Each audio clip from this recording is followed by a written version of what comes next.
Tonight, we pull back the curtain on a network so powerful, most people never even see it. A web of influence that stretches from palaces to parliaments, from secret treaties to whispered confessions. It is not guarded by armies, but by silence, diplomacy, and centuries of strategy. The Vatican is often seen as a spiritual heart, a city of saints and symbols. But beneath the prayers and rituals lies a hidden empire, a place where popes crowned kings, divided continents, and struck deals with emperors and dictators alike. This is not just faith. It is politics disguised in robes. From forged documents that gave popes power over monarchs, to secret concordats that bound nations in loyalty, the Vatican's diplomacy has been the invisible hand behind world events. Wars have been shaped, peace treaties signed, and empires guided, all through channels most people never hear about. This isn't about conspiracy. It is about a system that has outlived kingdoms, survived revolutions, and continues to shape the world today. Its reach is quiet, its power subtle, but its influence is undeniable. So, before you dismiss this as just old history, ask yourself, who really holds the strings of global power? Like the video, subscribe, because tonight we uncover Holy Diplomacy, the Vatican's secret power network. A kingdom without an army, a throne smaller than a city square, a ruler who wears white instead of a crown of gold. And yet, this tiny state has bent the will of kings, whispered into the ears of presidents, and outlived empires that once ruled half the globe.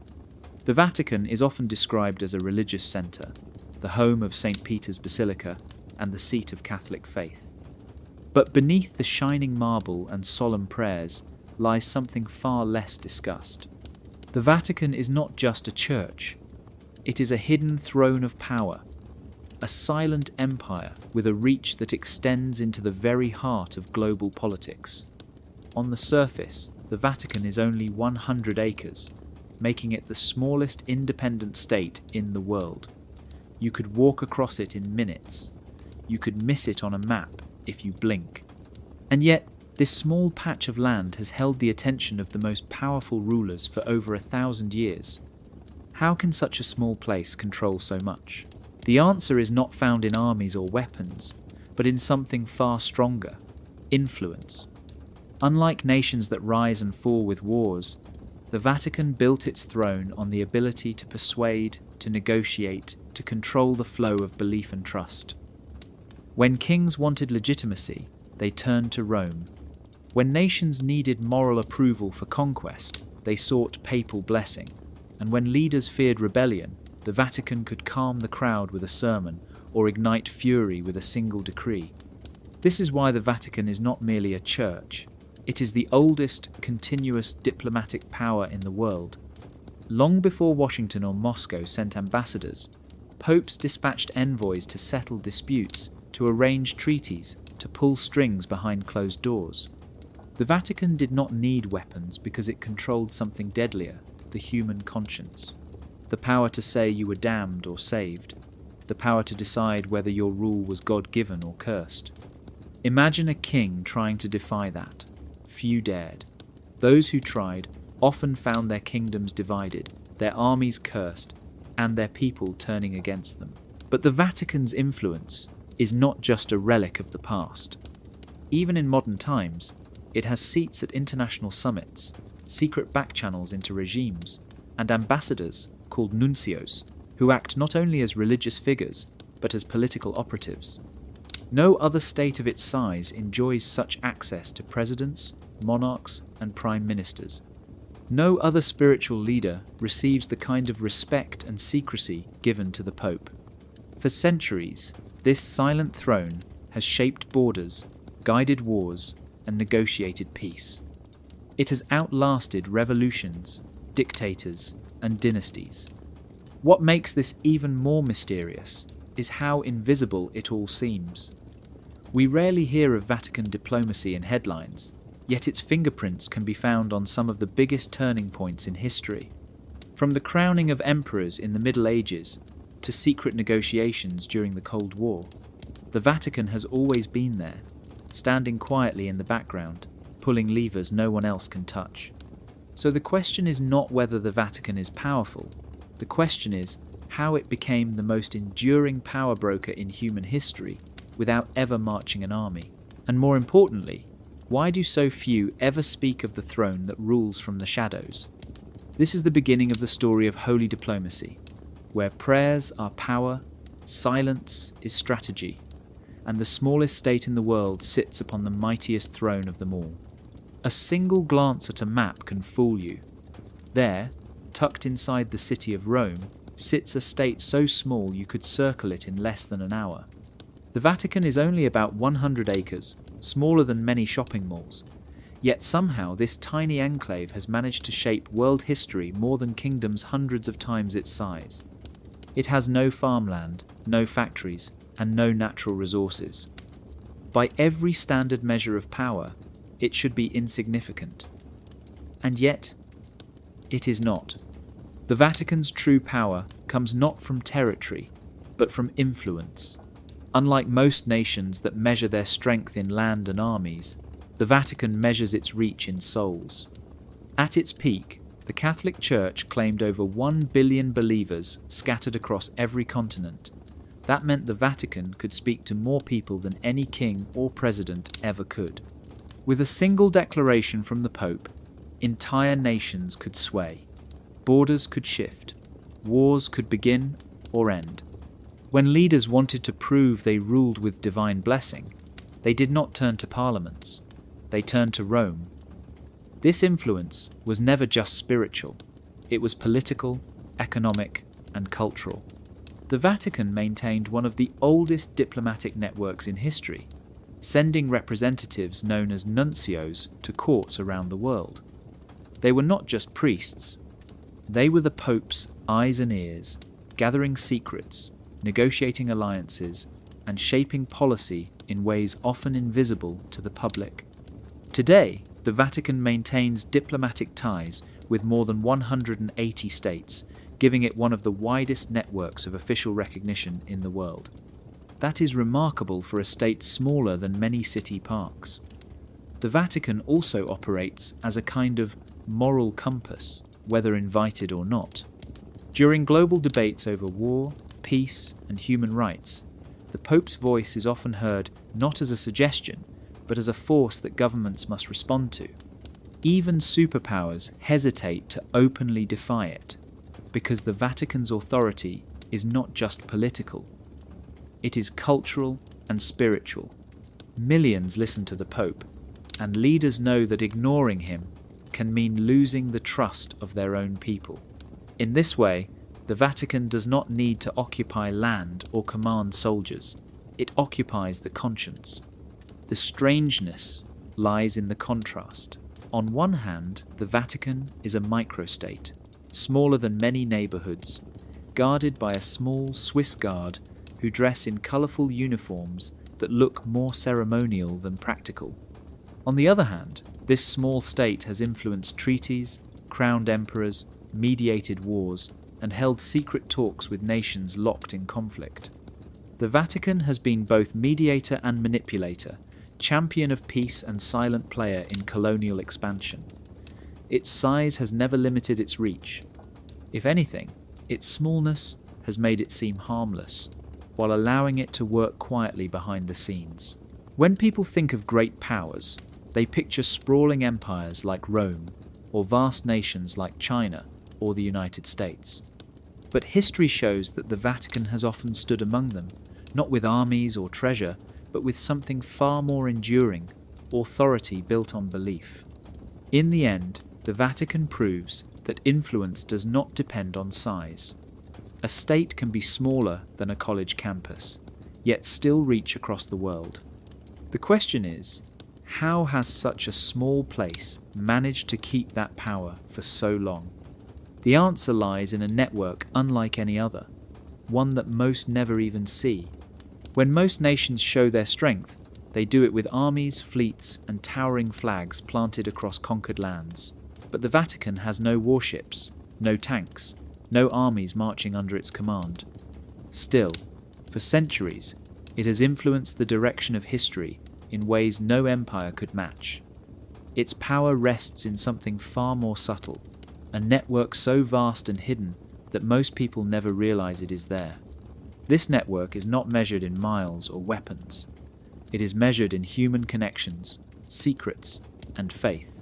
From the earliest centuries, the Vatican understood that the greatest strength lay not in battlefields, but in people. Priests, bishops, monks, and missionaries spread across the world, carrying not swords, but words. Yet those words carried weight heavier than steel. In every court, in every kingdom, in every colony, there were men in robes who not only preached sermons, but also listened, advised, and reported. Through them, Rome could learn what kings whispered in private and what people confessed in fear. The network was invisible but everywhere, binding together far-flung nations into a silent web of influence. This was not just about religion. Confession itself acted as a kind of intelligence system. Leaders revealed doubts, soldiers admitted sins, merchants shared secrets, all under the seal of spiritual trust. And while priests swore to keep confessions private, the knowledge of human weakness often travelled upward, shaping how decisions were made. Imagine a ruler torn between war and peace, knowing his priest could guide him toward one path or another, all in the name of God. Was it faith, or was it strategy? Either way, the Vatican's influence reached far beyond what most could see. Over time, this invisible web grew into something even larger. Monasteries became centers of learning, storing knowledge that rulers desperately needed. Diplomats called nuncios acted as official representatives of the Pope, carrying messages not just of faith, but of political maneuvering. Religious orders like the Jesuits traveled to the farthest edges of the earth, from China to South America, both preaching and gathering information. Each strand of the network fed back into Rome, making the Vatican not only a religious capital, but a hub of intelligence more enduring than any spy agency in history. What makes this system so effective is its disguise. No one looks at a priest and thinks of him as a diplomat. No one watches a missionary and assumes he is also an informant. And yet, through these roles, the Vatican gained insights into cultures, economies, and governments that no empire could buy with gold or win with force. The Vatican's wealth has never been its treasure rooms, but its ability to know what others do not. Knowledge became its weapon, silence its shield, and trust its greatest disguise. When you look at the Vatican today, the same system still exists, though hidden under layers of ceremony and ritual. Its diplomats sit quietly at the United Nations. Its priests counsel presidents behind closed doors. Its orders run schools and charities that touch millions of lives. All appear harmless, yet each is a thread in the same unseen web. The question is not how the Vatican survived without armies. The question is how the world failed to notice the power of a network that has always been around them, guiding history from the shadows. In the beginning, the Christian church was not a palace of marble and gold. It was a scattered community hiding in catacombs, whispered prayers echoing beneath the streets of Rome. Followers of this faith were hunted, tortured, and killed. For nearly 3 centuries, Christians were burned in arenas, thrown to lions, or crucified for refusing to bow to the gods of the empire. They were the outcasts of society, seen as dangerous rebels who defied Roman law. And yet, what began as a persecuted sect slowly transformed into one of the most powerful institutions in human history. The journey from martyrs to monarchs is one of the most astonishing shifts ever recorded. The turning point came in the early 4th century, when Emperor Constantine issued the Edict of Milan in the year 313. For the first time, Christianity was no longer a crime, but a recognized faith within the empire. This moment did not just free Christians from persecution, it elevated them into a new world where faith could be tied directly to political authority. Constantine himself claimed to have seen a vision before battle, a cross in the sky with the words, "In this sign you will conquer." From that moment on, Rome's sword and the Church's cross became entangled. Soon, bishops who once cowered in secrecy were standing beside emperors, advising them on matters of morality and governance. The Bishop of Rome, later known as the Pope, was no longer a hidden leader of outlaws, but a respected counselor to the rulers of the empire. The Church gained privileges, land, and wealth, growing stronger with each passing decade. What had once been an underground movement of martyrs was now seated at the tables of emperors. By the end of the 4th century, Emperor Theodosius declared Christianity the official religion of Rome, sealing the Church's transformation into a cornerstone of power. This rise was not just spiritual, it was political strategy at its finest. Emperors saw that aligning with the Church gave them divine legitimacy, a higher approval than any army could grant. In return, the Church gained protection and the chance to spread its influence without fear. It was a bargain that changed history. The persecuted became the protectors, the hunted became the counselors. The martyrs became the monarchs in all but name. By the 5th century, as the Western Roman Empire began to crumble, it was not generals or senators who held society together. It was bishops and priests. When Rome fell in 476, the emperors disappeared, but the Church remained. And in that moment, the Vatican stepped into a role no one had expected. It became the guardian of memory, the advisor to kings, and eventually the power that could crown or dethrone rulers. The story of Christianity's rise is not only about faith, it is about survival, adaptation, and the careful weaving of belief into politics. What began in the shadows of persecution emerged into the sunlight of imperial palaces. From martyrs to monarchs, the Church learned a lesson it would never forget. That true power does not always lie in the sword, but in the authority to bless the one who holds it. In the long story of power, sometimes the sharpest weapons are not swords or armies, but words written on parchment. One of the most famous examples in history is a single document known as the Donation of Constantine. For centuries, this piece of writing was treated as sacred proof that the Pope was not only the head of the Church, but also the rightful ruler of vast lands and the supreme authority over kings. It was used to crown emperors, justify demands, and bend rulers to the will of the Vatican. Yet, there was one problem. The entire thing was a forgery.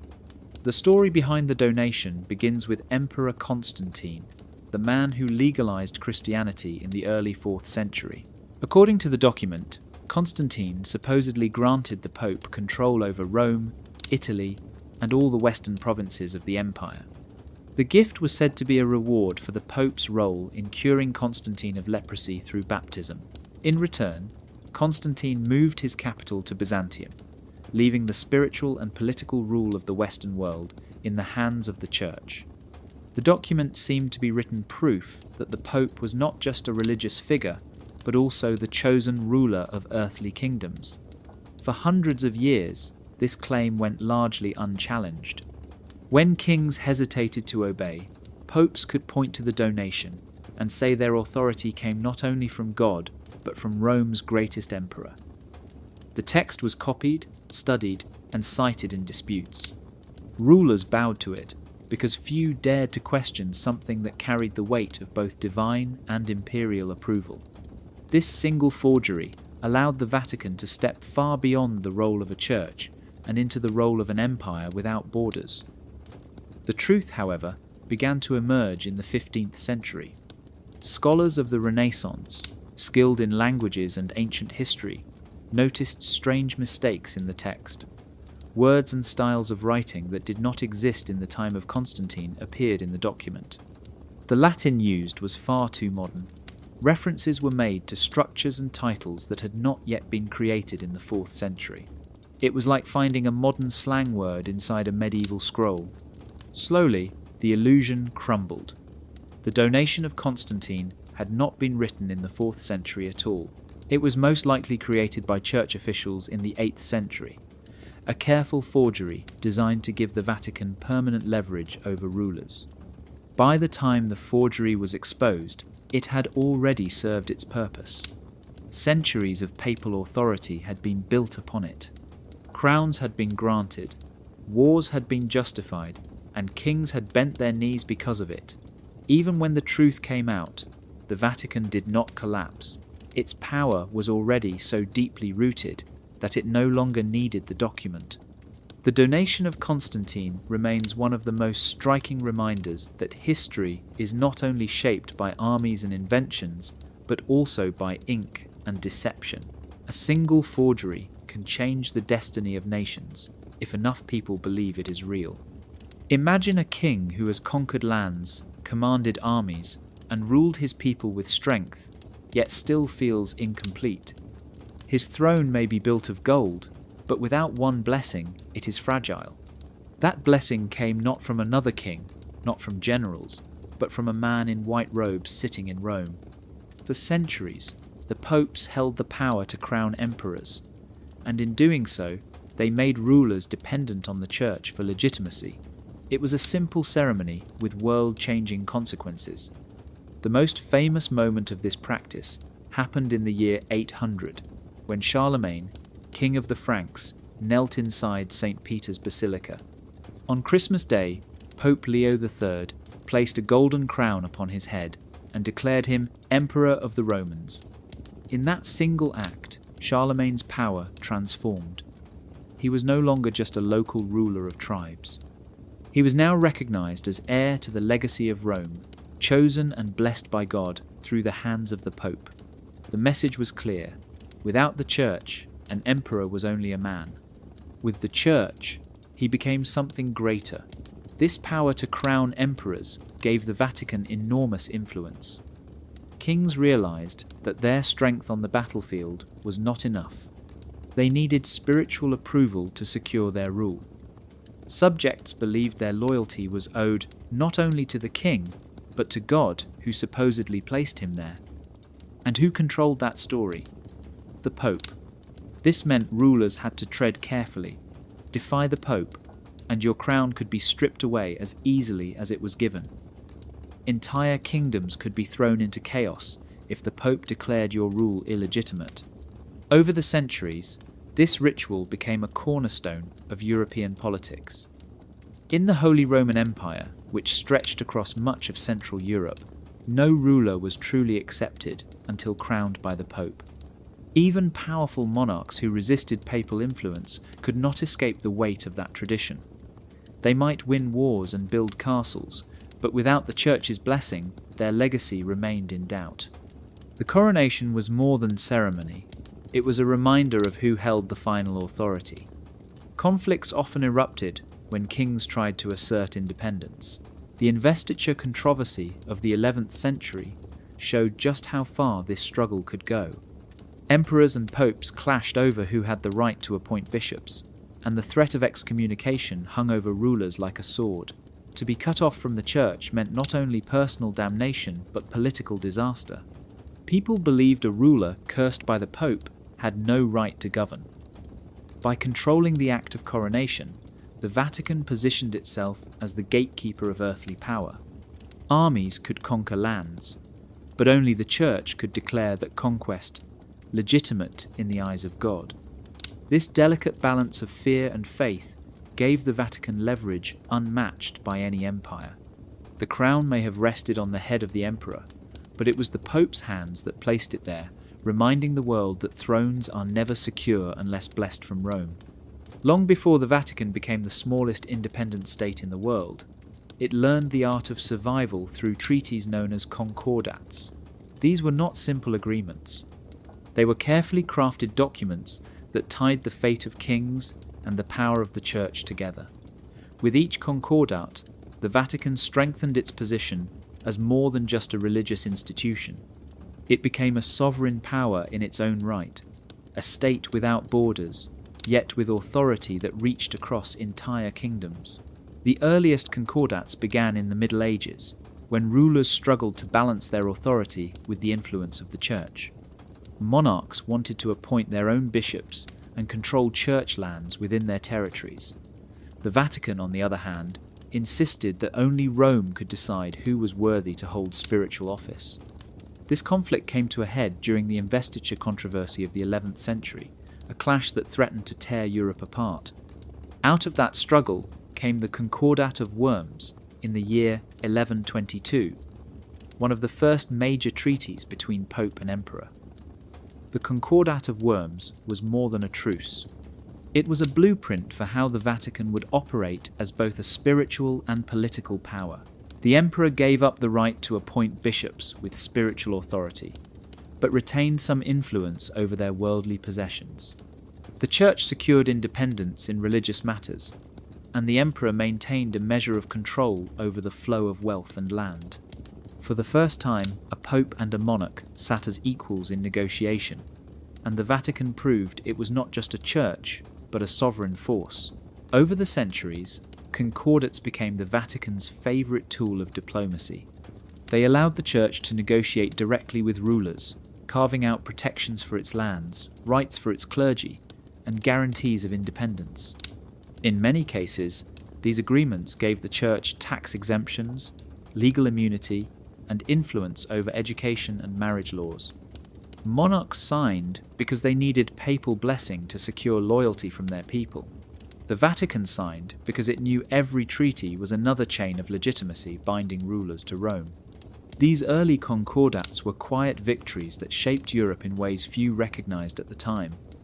They set the stage for the Vatican to act like a state long before it had official borders. They allowed the Pope to negotiate directly with kings, something no ordinary bishop could do. They gave the Vatican a permanent seat at the political table, turning it into a power that outlasted dynasties and empires. By the time the modern era arrived, concordats had become so common that no ruler could ignore them. They were the hidden contracts that balanced church and state, giving the Vatican rights that no other religious body could dream of. Through concordats, the Vatican secured not only survival but dominance, proving that treaties written with ink could be more powerful than wars fought with steel. In those pages of parchment, the Vatican built its foundation as a sovereign power, a foundation that still holds strong today. When we think of diplomats, we picture men in suits, seated around long tables, trading words instead of blows. But centuries before modern embassies ever existed, the Vatican had already perfected the art of diplomacy through its papal envoys and legates. These were not ordinary priests. They were the Pope's direct representatives, carrying his voice across kingdoms, standing in royal courts, and shaping decisions that would alter the course of history. In an age when kings ruled with swords, the Vatican ruled with letters sealed in wax and envoys who knew how to turn those letters into law. Papal envoys first appeared in the early Middle Ages. They were sent to carry messages, negotiate disputes, and represent Rome in places where the Pope himself could never go. Over time, they evolved into papal legates, men given extraordinary authority to act on behalf of the Pope, as if he were present in person. This meant that a legate could negotiate treaties, settle conflicts, and even command armies in the Pope's name. Wherever they went, their words carried the weight of both heaven and Rome, and rulers ignored them at their own risk. These envoys were not powerless messengers. They were often skilled negotiators, fluent in multiple languages, and deeply trained in law and theology. A papal envoy could sit at a table with kings and argue not only from scripture, but also from politics, reminding rulers that their crowns were fragile without papal approval. When wars threatened to tear kingdoms apart, envoys arrived to mediate peace, presenting the church as the guardian of order. When alliances needed to be forged, they brought the Pope's blessing as a seal of legitimacy. In every case, the Vatican positioned itself as the referee of Europe, guiding events without raising a sword. One of the most striking examples came during the Crusades. Papal legates were sent to organize armies, rally support, and negotiate with leaders across Europe. They promised spiritual rewards for those who joined the cause and threatened damnation for those who resisted. With these envoys at the centre, the Vatican turned scattered knights and kings into united forces marching under the cross. The envoys did not fight, yet they shaped wars that changed the map of the world. The presence of papal envoys also created a sense of fear. When one arrived at a royal court, everyone knew it meant serious business. His arrival could signal papal favour or papal wrath. He might carry blessings for a coronation or threats of excommunication. Either way, rulers paid attention. Even powerful monarchs often yielded when confronted by a legate, because they knew defying one was the same as defying the Pope himself. Through envoys and legates, the Vatican extended its influence far beyond its walls. These men formed the backbone of a diplomatic network that reached from England to Byzantium, from the courts of emperors to the castles of minor lords. They made the Pope's voice present in every corner of Christendom, ensuring that no ruler could ever forget the power of Rome. Long before modern diplomacy was born, the Vatican had already mastered the game, sending its envoys to weave peace, spark wars, and bind nations to its will with nothing more than words spoken in the name of God. Treaties are supposed to bring peace, to set clear rules between nations. But the Vatican's concordats were never simple agreements. They were documents written in a secret language of power, where every word was carefully chosen to tilt the balance in favour of Rome. Kings and emperors signed them thinking they had secured stability, yet hidden within the lines were clauses that made the church stronger than any throne. To read a concordat was to step into a web of legal traps and subtle promises where loyalty, land, and law all bent toward the Vatican. The genius of these documents lay in their precision. The Vatican's lawyers and theologians were masters of words, shaping sentences that seemed harmless but carried enormous weight. A phrase like, "with the blessing of the Holy See," could turn a political act into a religious obligation. A promise to respect the rights of the Church could mean granting immunity to priests from local courts. A guarantee of protection for sacred lands could place vast territories under direct papal control. Monarchs often agreed without realizing how much authority they had just surrendered. One of the earliest examples, the Concordat of Worms in the year 1122, settled the bitter conflict between emperors and popes over who could appoint bishops. On the surface, it was a compromise. The emperor retained some influence over the worldly possessions of bishops, but the Pope gained the final say over their spiritual authority. That distinction may have looked balanced, but in practice, it meant the Vatican had secured the decisive upper hand. Spiritual authority outweighed political control because it shaped loyalty not only of the bishops, but also of the people who followed them. Over time, concordats became more sophisticated. They reached into areas that seemed far beyond religion. Marriage laws, inheritance rights, taxation, and even education were touched by these agreements. Kings found themselves unable to marry without papal approval, unable to tax church lands, and unable to appoint teachers without Vatican oversight. Each clause chipped away at royal independence, binding rulers to Rome through obligations they could never fully escape. The more a monarch signed, the less free he became. The hidden strength of concordats was that they were written as eternal truths, not temporary contracts. While kings died and dynasties fell, the church remained, holding rulers to the words of their ancestors. A monarch who tried to break a concordat risked excommunication or rebellion from his own people, who were taught that defying the Pope was defying God. In this way, the Vatican ensured its dominance not through armies or wealth, but through language that no king could erase. The legacy of these documents can still be seen today. Modern concordats with states often grant the Vatican special privileges, from recognition of Catholic education to influence over cultural policy. The secret language has not vanished, it has only evolved. What makes concordats so powerful is not their length or their signatures, but the way a few words can shift centuries of loyalty. In those hidden phrases, the Vatican found its most enduring weapon, one that conquered kings without ever raising a sword. Most empires marched with armies, their strength measured in shields, horses, and banners flying in the wind. But the Vatican built something different, an invisible army that fought no battles yet influenced the outcome of countless wars. This army had no swords, no armor, and no generals on horseback. Instead, it was made up of monks in monasteries, confessors in darkened chapels, and diplomats moving quietly through royal courts.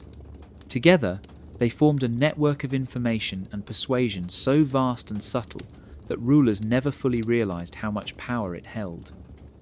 The monasteries were the first strongholds of this hidden force. Scattered across Europe, they looked like places of prayer and silence, yet they served as outposts of knowledge and communication. Monks copied texts, recorded events, and stored information about the world around them. Reports of harvests, disputes, and even local rebellions often travelled through monastic channels before reaching rulers. What seemed like harmless record-keeping was in truth a system of intelligence that gave the Vatican eyes and ears in every corner of Christendom. Confessors played another crucial role in this invisible army. Every noble, every knight, and often every king had a priest to whom they confessed their sins. These moments were supposed to be sacred and private, but the knowledge gathered through confession shaped how rulers were guided. A priest knew the doubts, weaknesses, and fears of the most powerful people in the land. He could counsel them towards certain choices, all while speaking as the voice of God. No weapon was sharper than that. Influence over the conscience meant influence over the throne. Then there were the diplomats, papal envoys and nuncios who carried the Pope's voice across kingdoms. Unlike soldiers, they did not fight. They observed, listened, and reported back to Rome. They learned the secrets of courts, the rivalries between nobles, and the ambitions of rulers. This intelligence gave the Vatican a strategic advantage no army could match. While kings plotted in castles, the Vatican already knew their plans. Information became its shield and sword. What made this invisible army unstoppable was its disguise. Monks appeared as harmless scribes, priests as spiritual guides, diplomats as humble messengers. Yet each one was a thread in a massive network stretching from tiny villages to grand empires. The Vatican could gather knowledge faster than most kingdoms could move their armies. With that knowledge came the ability to negotiate peace, stir conflict, or tip the balance of power without ever drawing blood. Over the centuries, rulers began to realize that resisting the Vatican was not like facing another nation. You could not invade monasteries the way you invaded castles. You could not silence confession without silencing faith itself. The invisible army was woven into the very fabric of society, impossible to uproot. It was everywhere and nowhere, loyal only to Rome. This is how the Vatican became a power without soldiers, an empire without borders. Its army marched in silence, armed not with steel, but with secrets. And in the end, secrets proved to be the strongest weapon of all. In the medieval world, kings commanded armies, collected taxes, and built castles of stone, yet their power could be shattered by a single word spoken from Rome. That word was excommunication. To be excommunicated meant to be cut off from the church, denied the sacraments, and treated as cursed in the eyes of God. In an age when nearly everyone believed salvation depended on the church, excommunication was not just a spiritual punishment, it was political destruction. The Vatican wielded it like a blade, a weapon of spiritual blackmail that forced even the most stubborn rulers to bend. Imagine a king who has conquered lands and ruled without challenge. Then comes a papal decree, declaring him excommunicated. Overnight, his authority crumbles.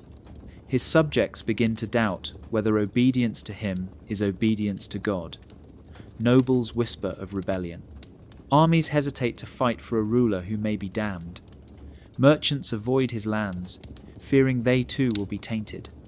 All it takes is a declaration read aloud in a church, and a king who once seemed untouchable stands alone. But excommunication was only one half of the Vatican's strategy. The other half was the interdict. This was even more terrifying. When a pope placed a kingdom under interdict, it meant the sacraments were suspended across the entire land. No baptisms, no marriages, no burials with holy rites. Bells fell silent, churches closed their doors, and ordinary people felt abandoned by heaven. Imagine the panic of an entire nation told they could not bury their dead in consecrated ground or celebrate Mass until their king obeyed Rome. It was collective punishment on a scale no army could achieve, and it worked. One of the most famous examples occurred in the early 13th century, when Pope Innocent III placed England under interdict during a dispute with King John. For nearly 6 years, churches remained closed, and the people grew desperate. The king resisted at first, but the pressure became unbearable. Isolated, threatened with rebellion, and abandoned by his own nobles, John finally submitted to the Pope, even going so far as to declare himself a vassal of Rome. With a single act of spiritual blackmail, the Vatican bent a monarch to its will. What made these punishments so effective was the fear they created. In a deeply religious world, to be denied the sacraments was to face eternal damnation. People believed that without the Church, their souls were lost. By controlling access to salvation, the Vatican controlled the conscience of entire nations. Rulers who thought they could defy Rome soon discovered that their crowns sat on the fragile foundation of faith, and the Pope could pull that foundation away at any time. The art of spiritual blackmail did not require armies or violence. It required belief. As long as people trusted that the Church held the keys to heaven, the Vatican held the keys to earthly power. Excommunication and interdicts were more than punishments. They were reminders that the throne in Rome stood higher than any throne built of stone, and no king could survive long if heaven itself declared him unworthy. When explorers set sail across the Atlantic in the 15th century, they believed they were opening new horizons. Yet behind their journeys stood not only kings and queens, but also the Vatican, whose words carried the power to shape entire continents. These words came in the form of papal bulls, official decrees sealed by the Pope. With ink on parchment, the Vatican divided lands it had never seen, granting empires the right to claim, conquer, and convert. The New World was not just carved up by ships and swords. It was carved first by the pens of popes. The most famous of these decrees was issued in the year 1493 by Pope Alexander VI. Known as Inter Caetera, it granted Spain control over newly discovered lands west of a line drawn in the Atlantic Ocean, while Portugal was given lands to the east. The line was invisible, yet it changed history. With one stroke of papal authority, entire continents were divided between two Catholic powers. No voice from the Americas was heard. No other European kingdoms were consulted. The Pope acted as if the world itself was his to assign.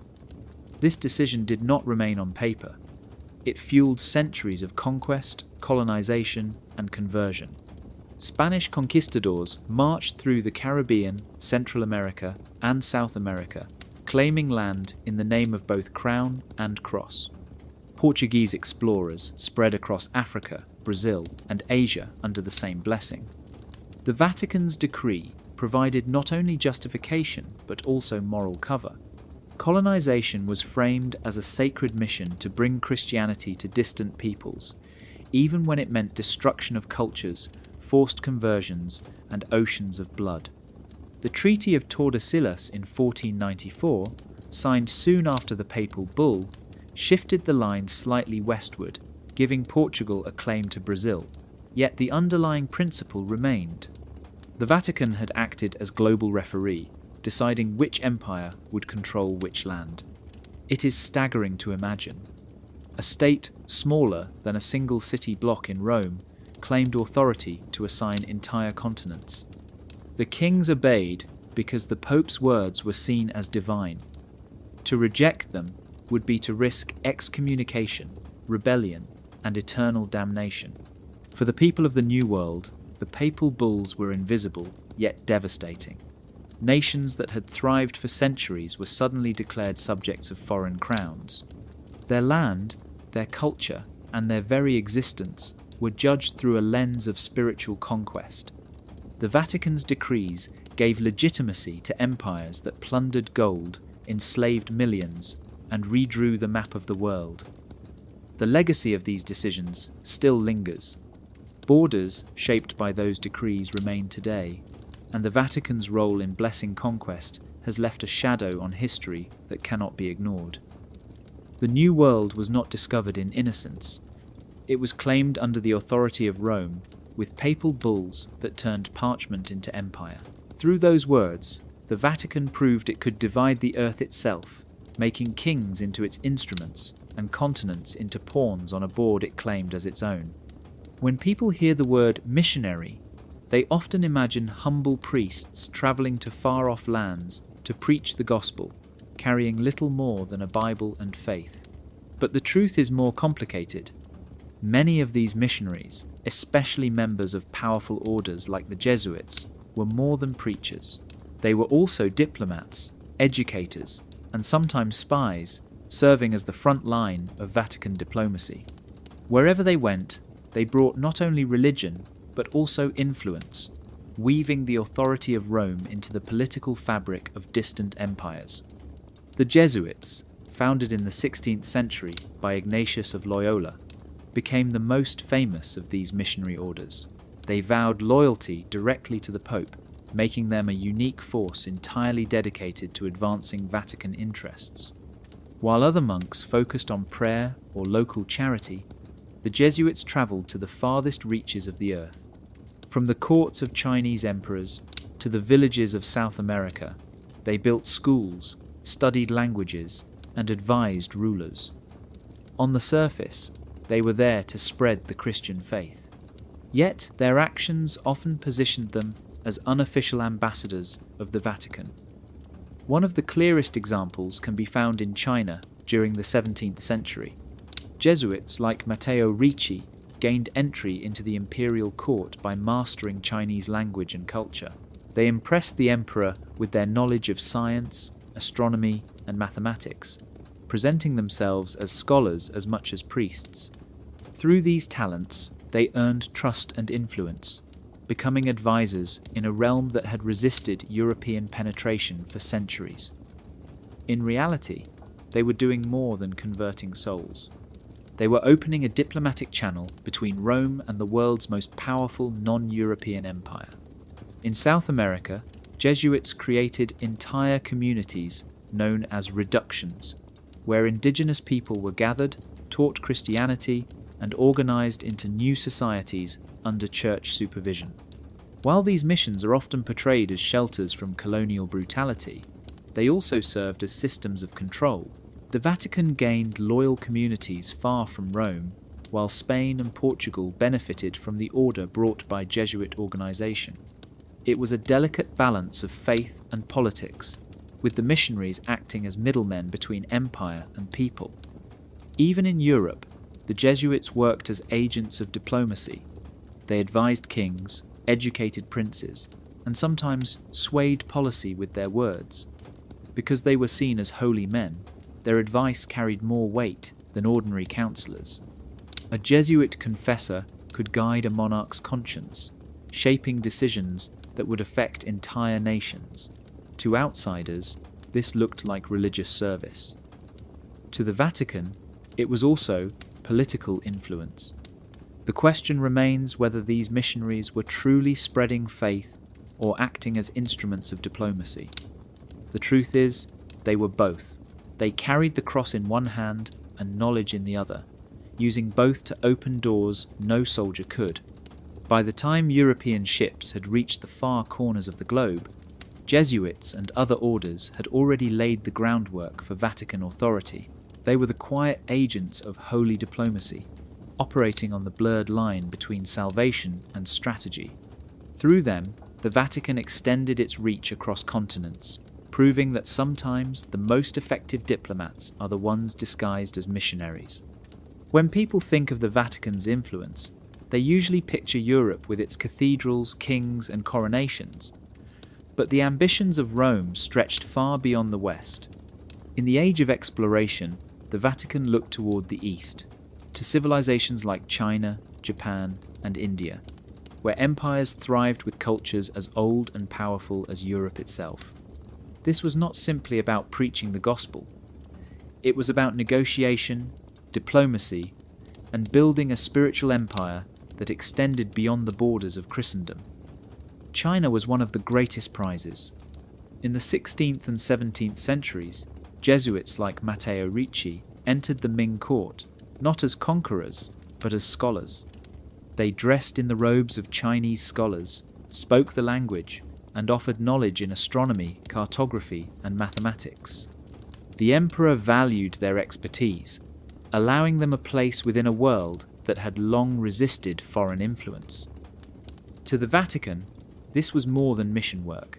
It was a foothold in one of the most powerful empires on earth. By guiding the emperor's court in matters of science and faith, the Jesuits built a bridge between Rome and Beijing, opening a channel of diplomacy unlike any other. Japan offered a very different challenge. When Francis Xavier arrived in the mid-16th century, he found a society of warriors and lords, fiercely proud and deeply loyal to their traditions. At first, Christianity spread rapidly, especially among some daimyo who saw alliances with Europeans as a path to power. But as the numbers of converts grew, suspicion followed. The shoguns began to see the Vatican's presence as more political than spiritual, fearing that loyalty to Rome might weaken loyalty to Japan. By the 17th century, Christianity was outlawed, and believers were hunted down. Yet even in this rejection, the Vatican revealed its strategy. Missionaries had not only spread faith, but also tested the limits of diplomacy in a land unwilling to share power. In India, the Vatican found another complex world. Jesuits entered the Mughal court, where emperors like Akbar the Great entertained debates between Hindus, Muslims, and Christians. The missionaries brought gifts, argued theology, and sought to persuade the rulers that Christianity could stand alongside or even above other faiths. They did not conquer, but conversed, embedding themselves in discussions that shaped the empire's cultural landscape. Even if the Mughal emperors did not convert, the very presence of the Vatican's representatives gave Rome a voice in one of the most influential courts of Asia. What made the Vatican's approach to the East so remarkable was its flexibility. Instead of demanding obedience, it adapted to local customs, blending diplomacy with spirituality. It wore the clothes of scholars, spoke the language of rulers, and offered knowledge that rulers valued. This was not brute force, but soft power at its most subtle. Through missionaries and envoys, the Vatican sought not only to save souls, but to extend its reach into the world's oldest civilizations. In the end, the East was not conquered by Rome, but the attempt itself revealed the Vatican's vision. It was never satisfied with being a European power. It aimed to be universal, a holy see that reached across oceans and empires, claiming influence wherever there were people to persuade and rulers to engage. The East showed that the Vatican's diplomacy was global, built not on armies, but on words, faith, and strategy. The transatlantic slave trade is remembered as one of the darkest chapters in human history, a system that tore millions of people from their homes in Africa and forced them into lives of suffering in the Americas. Ships carried human cargo across oceans, building the wealth of European empires on chains and blood. What is less often spoken about is the role of the Vatican in this vast machine of exploitation. While the Church preached compassion and mercy, it also issued decrees and remained silent at key moments, giving legitimacy to a system that would scar the world for centuries. The story begins in the 15th century, when Portugal and Spain sought papal blessing for their voyages of conquest. Popes responded with bulls that gave Christian rulers the right to claim lands and subjugate non-Christian peoples. In 1452, Pope Nicholas V issued Dum Diversas, which explicitly allowed the Portuguese to capture and enslave Muslims, pagans, and other non-believers. A few years later, the bull Romanus Pontifex expanded these rights, granting Portugal authority over trade and conquest along the African coast. What these documents really did was provide a religious shield for what was, in practice, the birth of the slave trade. For the Vatican, this was framed as a spiritual mission. By enslaving non-Christians, rulers could justify their actions as bringing souls to the faith. Conversion was used as a cloak for exploitation. When Spain and Portugal transported thousands of Africans to the New World, they did so under the argument that they were exposing them to Christianity. The suffering of the enslaved was ignored, buried beneath the idea that salvation excused cruelty. The Vatican's silence on the growing brutality spoke louder than words. There were moments when individual churchmen protested. Missionaries like Bartolomé de las Casas argued passionately against the mistreatment of indigenous peoples in the Americas, highlighting the hypocrisy of claiming to serve God while enslaving his children.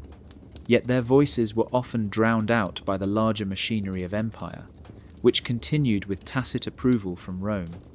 The Vatican never issued a sweeping condemnation of the transatlantic slave trade during its height. Instead, it allowed empires to use its earlier decrees as justification, keeping the Church tied to the system through inaction. This silent endorsement had enormous consequences. By blessing colonial expansion and failing to challenge the trade that fueled it, the Vatican gave moral cover to an industry that profited from human suffering. The Church stood as the guardian of souls, yet it allowed millions to be treated as property. Its authority, which had the power to crown and dethrone kings, was strangely quiet when it came to the cries of the enslaved. The legacy of this silence is still felt today. The slave trade reshaped continents, destroyed cultures, and left wounds that have never fully healed. And woven into that story is the Vatican's role, not as a rescuer, but as an institution that legitimized colonial exploitation by blessing the crowns that carried it out. The silence of Rome became one of the loudest accomplices in history, reminding us that sometimes the greatest betrayal is not in what is spoken, but in what is left unsaid. When Napoleon Bonaparte rose to power at the end of the 18th century, he saw himself as the master of Europe.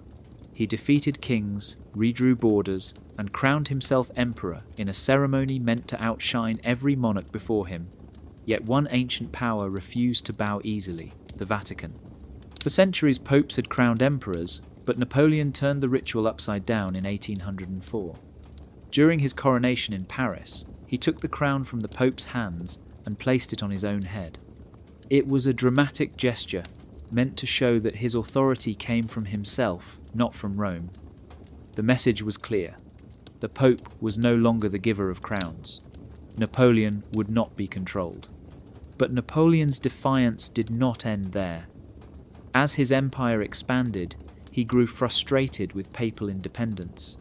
Pope Pius VII refused to abandon neutrality, even as French armies conquered Italy. He resisted Napoleon's demands to cut ties with Britain and to bless the emperor's conquests. Napoleon, who tolerated no opposition, decided to break the Vatican's will by force. In 1809, French troops marched into Rome and seized the Pope, taking him prisoner. The Pope was carried across Europe like a hostage, held in captivity for years while Napoleon ruled unchecked. At first, it seemed as if the Vatican had finally been broken.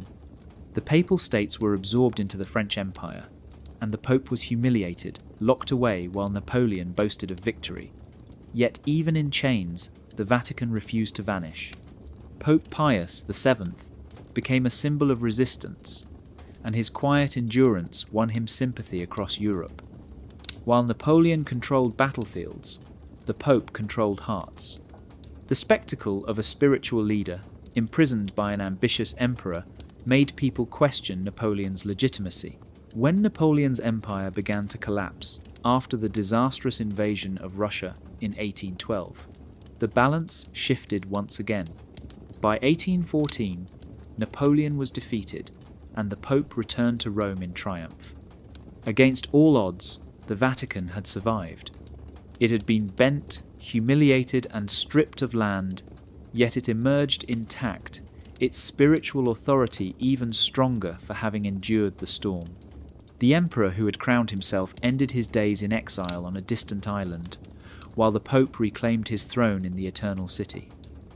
This episode revealed the resilience of the Vatican. Armies could invade, emperors could rage, but the Holy See had something no empire could destroy: the loyalty of believers who saw the Pope as more than a political figure. Napoleon may have tried to make the Church his servant, but in the end, he only reinforced its endurance. The Vatican showed that while empires rise and fall, its power lies not in soldiers or borders, but in survival itself.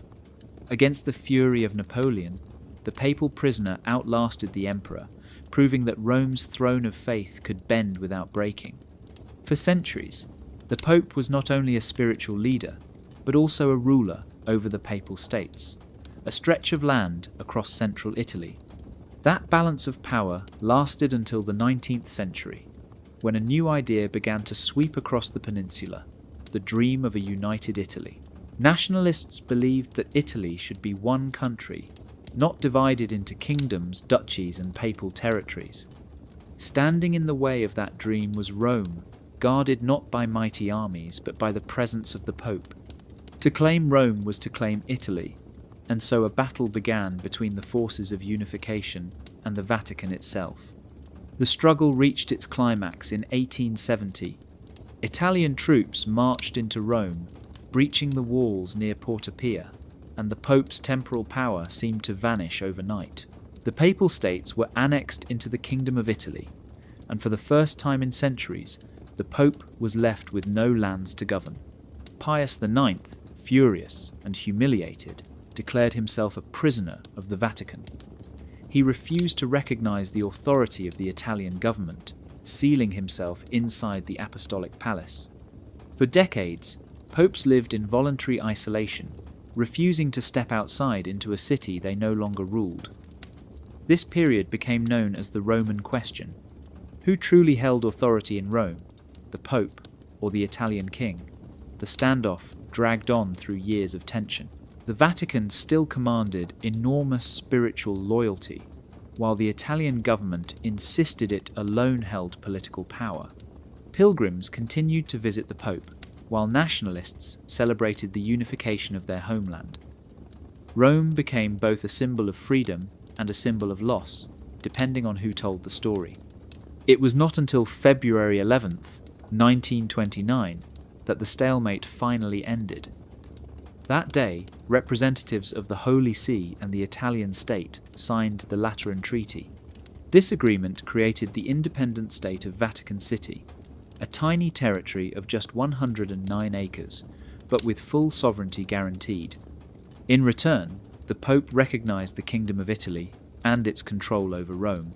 It was a compromise, but one that solved decades of tension. The Lateran Treaty was more than a peace deal. It transformed the Vatican into the world's smallest yet most influential state. By giving up claims to vast territories, the papacy secured international recognition as a sovereign power. It no longer needed armies or large lands. With independence guaranteed, the Vatican could focus entirely on its spiritual and diplomatic role, free from the shadow of Italian politics. The battle between Italy and the Pope revealed a deeper truth. Even when stripped of land, wealth, and armies, the Vatican found a way to survive. By signing the Lateran Treaty, it turned defeat into resilience, transforming itself from a fallen monarchy into a unique sovereign state. The unification of Italy may have ended the Papal States, but it also gave birth to the modern Vatican, a state smaller than a neighbourhood, yet more influential than many empires. When the guns of World War I finally fell silent in November of 1918, the world was left in ruins. Millions were dead, empires had collapsed, and nations gathered at Versailles in 1919 to hammer out a peace that would supposedly end all wars. The world remembers the politicians, Woodrow Wilson, Georges Clemenceau, and David Lloyd George, men who argued over borders and reparations. Yet behind the scenes, another voice was quietly shaping the outcome, the Vatican. Though it was not given an official seat at the negotiating table, the Holy See worked tirelessly through hidden channels, influencing decisions that would shape the century to come. During the war itself, Pope Benedict XV had tried to act as a mediator. In 1917, he issued a peace plan calling for disarmament, arbitration, and the fair treatment of all nations. The great powers ignored him at the time, but his proposals would later echo in the language of the League of Nations. By the time of the Versailles negotiations, the Vatican had positioned itself as a moral authority, a voice calling for reconciliation rather than revenge. Officially, the Vatican was excluded from the talks, partly because Italy feared granting it too much international power after the bitter conflict over Rome. But exclusion did not mean silence. Vatican diplomats worked through Catholic leaders across Europe, sending letters, holding secret meetings, and advising bishops who had the ear of politicians. Many of the ideas whispered into the halls of Versailles bore the fingerprints of the Holy See. Appeals for the protection of minorities, the defense of Christian communities, and the push for humanitarian aid were all causes championed by Rome. One area where the Vatican's influence was especially felt was in the drawing of new borders in Eastern Europe. Catholic populations in places like Poland and the former Austro-Hungarian territories became a priority. Vatican envoys pushed for guarantees that these communities would not be swallowed by hostile states. While the diplomats of the great powers argued over resources and punishments, the Vatican lobbied for the survival of faith communities, framing its interventions as spiritual but with clear political weight. The Vatican also sought to limit the harshness of the treaty. Pope Benedict warned that punishing Germany too severely would only sow the seeds of future conflict. His warnings were largely ignored, yet history would later show how accurate they were. The rise of resentment in Germany paved the way for World War II. Had the Vatican's counsel been heeded, the outcome might have been less disastrous. The Holy See at Versailles demonstrated once again the Vatican's unique kind of power. It did not send armies to the front lines or hold a chair among the great powers. Instead, it moved quietly, using moral authority and diplomatic whispers to influence the shape of peace. To many, it appeared absent from the treaty that redrew the world. In truth, its presence was hidden, woven into the words and compromises that emerged from the conference. The Vatican proved that even when excluded, it could still leave its mark on the fate of nations. In the early 1930s, Germany was in chaos. The Weimar Republic was collapsing, the economy was broken, and political violence filled the streets. Out of that storm rose Adolf Hitler, a man whose ideology of hatred and total control would soon plunge the world into the deadliest war in history. The Vatican publicly opposed the extremes of Nazism, yet in 1933 it signed a concordat with Hitler's regime. To outsiders, this deal seemed like a shocking contradiction, a church aligning itself with a dictator it claimed to resist. But in the world of Vatican diplomacy, survival and influence often outweighed appearances. The concordat was negotiated between Cardinal Eugenio Pacelli, who would later become Pope Pius XII, and Hitler's government. On paper, it was a simple agreement. The Vatican recognized the Nazi state, while the German regime guaranteed the rights of the Catholic Church. Priests could continue their work, schools could remain open, and Catholic organizations were promised protection. To Rome, the deal was about safeguarding millions of German Catholics from persecution. By putting signatures on paper, the Vatican hoped to shield its flock from a rising tide of violence. Yet for Hitler, the concordat meant something very different. It gave his new regime international legitimacy. If the Pope was willing to make a deal with him, then surely the rest of the world would eventually follow. Nazi propaganda hailed the agreement as proof that even the Church accepted Hitler's authority. This was exactly the kind of recognition Hitler craved in the early years of his rule. The reality was that the Nazis broke the terms almost immediately. Catholic schools were closed, youth organizations were suppressed, and priests were harassed and arrested. The Vatican protested, sending diplomatic notes to Berlin, but its words were ignored. The concordat that was supposed to protect Catholics became a weapon the Nazis twisted to their advantage. Hitler had gained legitimacy, while the Church was left struggling to defend its people against a government that had no intention of keeping its promises. Critics have long debated whether the Vatican was naive, pragmatic, or complicit. Some argue that the concordat was a necessary evil, the only way to buy time and preserve Catholic institutions under a ruthless dictatorship. Others see it as a tragic mistake, a deal that gave cover to a regime bent on destruction. What is clear is that the Vatican, by signing the concordat, showed once again how far it was willing to go to maintain influence, even with governments it morally condemned. The concordat with Hitler reveals the dangerous game of Vatican diplomacy. It was a deal struck in the shadows, where faith and politics collided in ways that blurred right and wrong. The Holy See hoped to protect its people, but in doing so, it gave legitimacy to a dictator who would unleash terror across the world. This moment in history reminds us that diplomacy is not always clean, and sometimes the price of survival can leave scars that never fully heal. After World War II ended in 1945, the world was split into two camps: the capitalist West led by the United States and the communist East led by the Soviet Union. The Cold War was not just a struggle of armies and weapons. It was a battle of ideas. And in that fight, the Vatican became an unexpected ally of the American intelligence community. The Central Intelligence Agency, newly created in 1947, recognized that the Catholic Church had something no government could match: a global network of priests, bishops, and missionaries spread across every continent. The Vatican's reach, combined with its moral authority, made it a powerful partner in the struggle against communism. For the Vatican, communism was seen as a direct enemy of faith. Communist regimes in Eastern Europe shut down churches, persecuted priests, and replaced religion with ideology. Pope Pius XII warned that communism was a threat not just to political freedom, but to the very soul of humanity. This shared hostility brought the Church and the CIA together, even if their partnership was never officially declared. Both sought the same goal: the containment of Soviet influence. One of the most important battlegrounds was Italy. In the late 1940s, communist parties were gaining strength, threatening to take power through elections.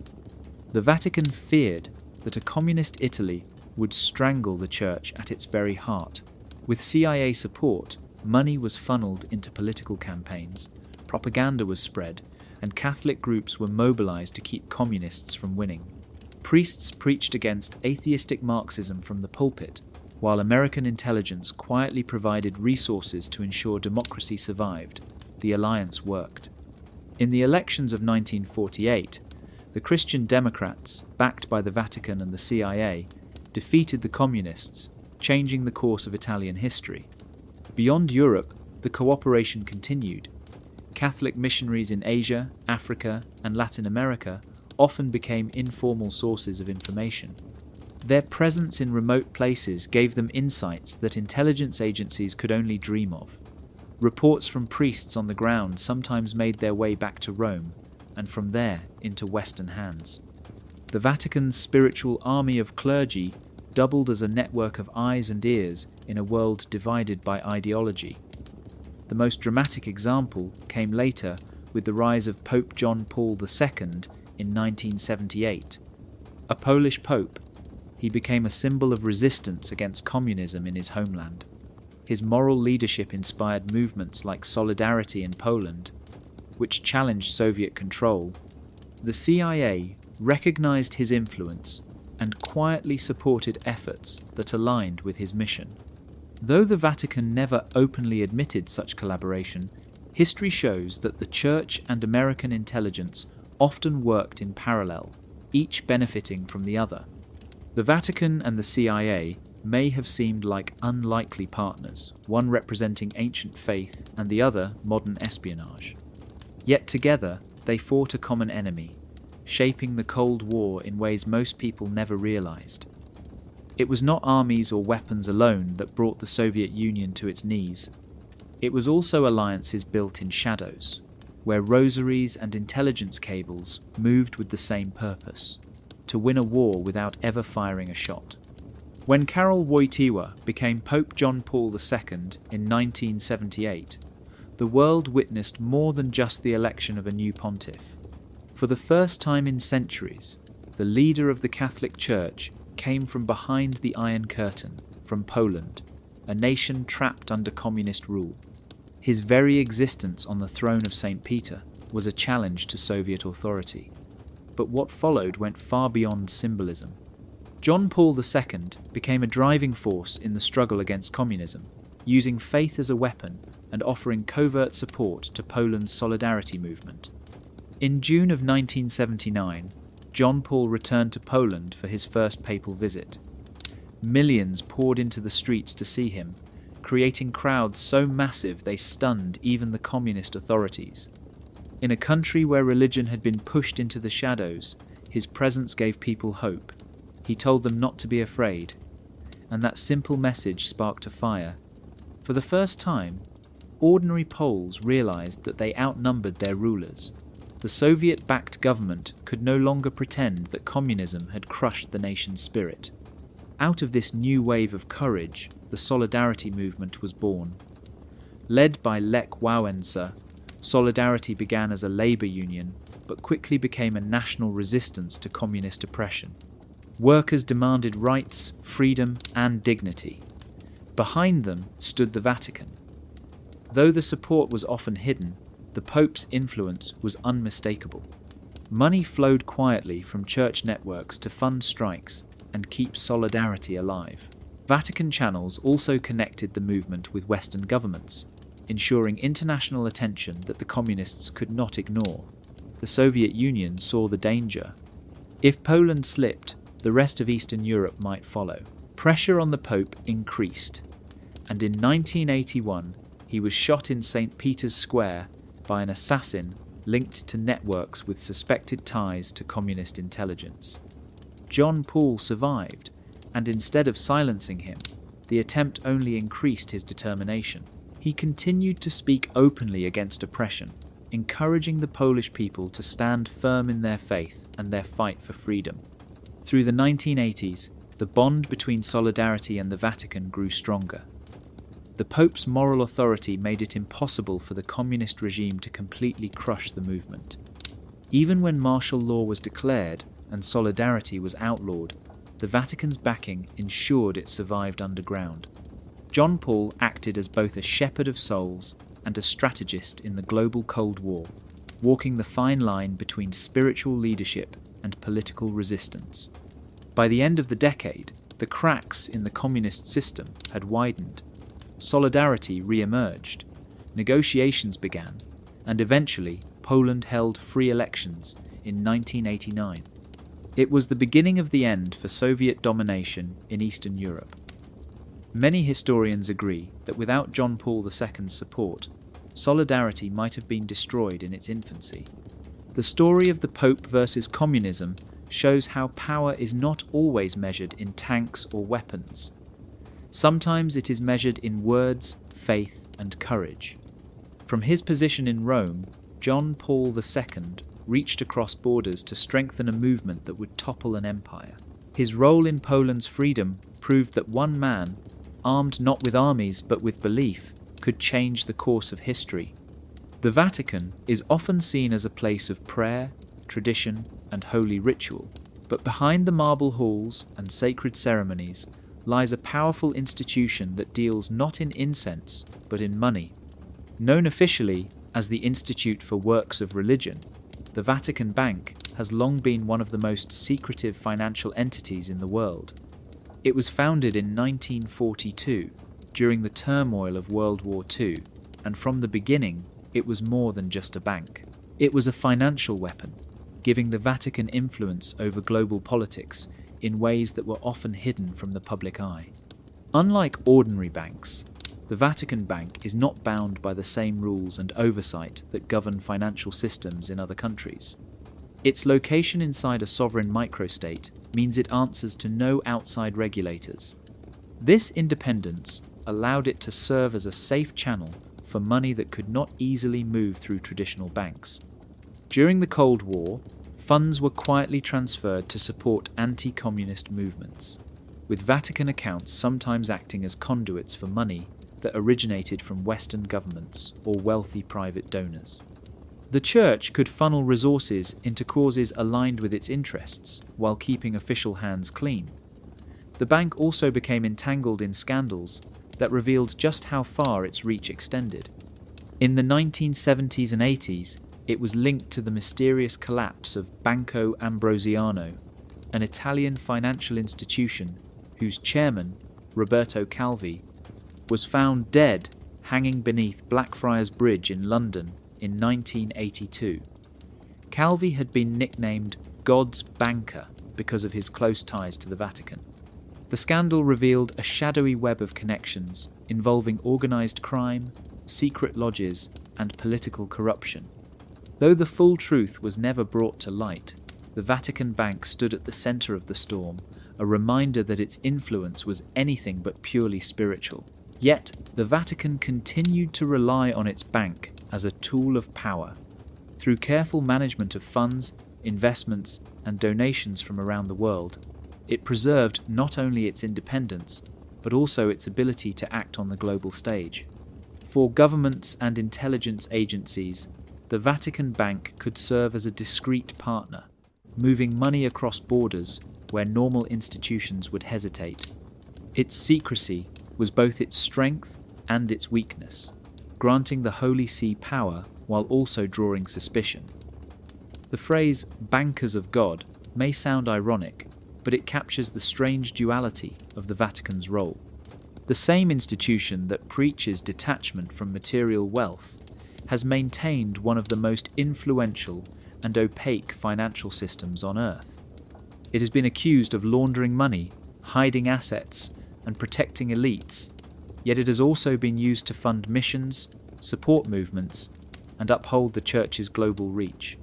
The Vatican Bank is a reminder that holy power is not only exercised through prayers and proclamations. Sometimes it flows quietly through ledgers and accounts, shaping politics and history through the movement of money. Hidden from view, it gave the Vatican a financial weapon that could influence events far beyond the walls of its tiny city, ensuring that faith and finance remained inseparably tied in the story of holy diplomacy.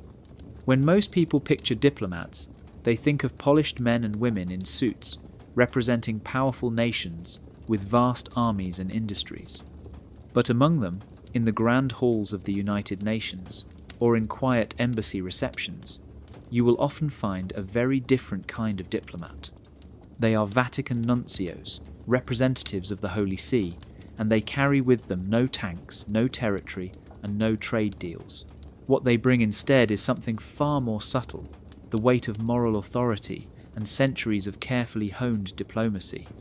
They are sometimes called the smiling diplomats, soft-spoken men in clerical dress who seem harmless, but often wield enormous influence.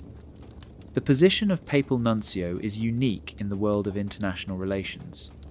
These envoys serve as both ambassadors of the Vatican and as personal representatives of the Pope. Unlike other diplomats who serve governments that change with elections, nuncios speak for an institution that has endured for 2,000 years.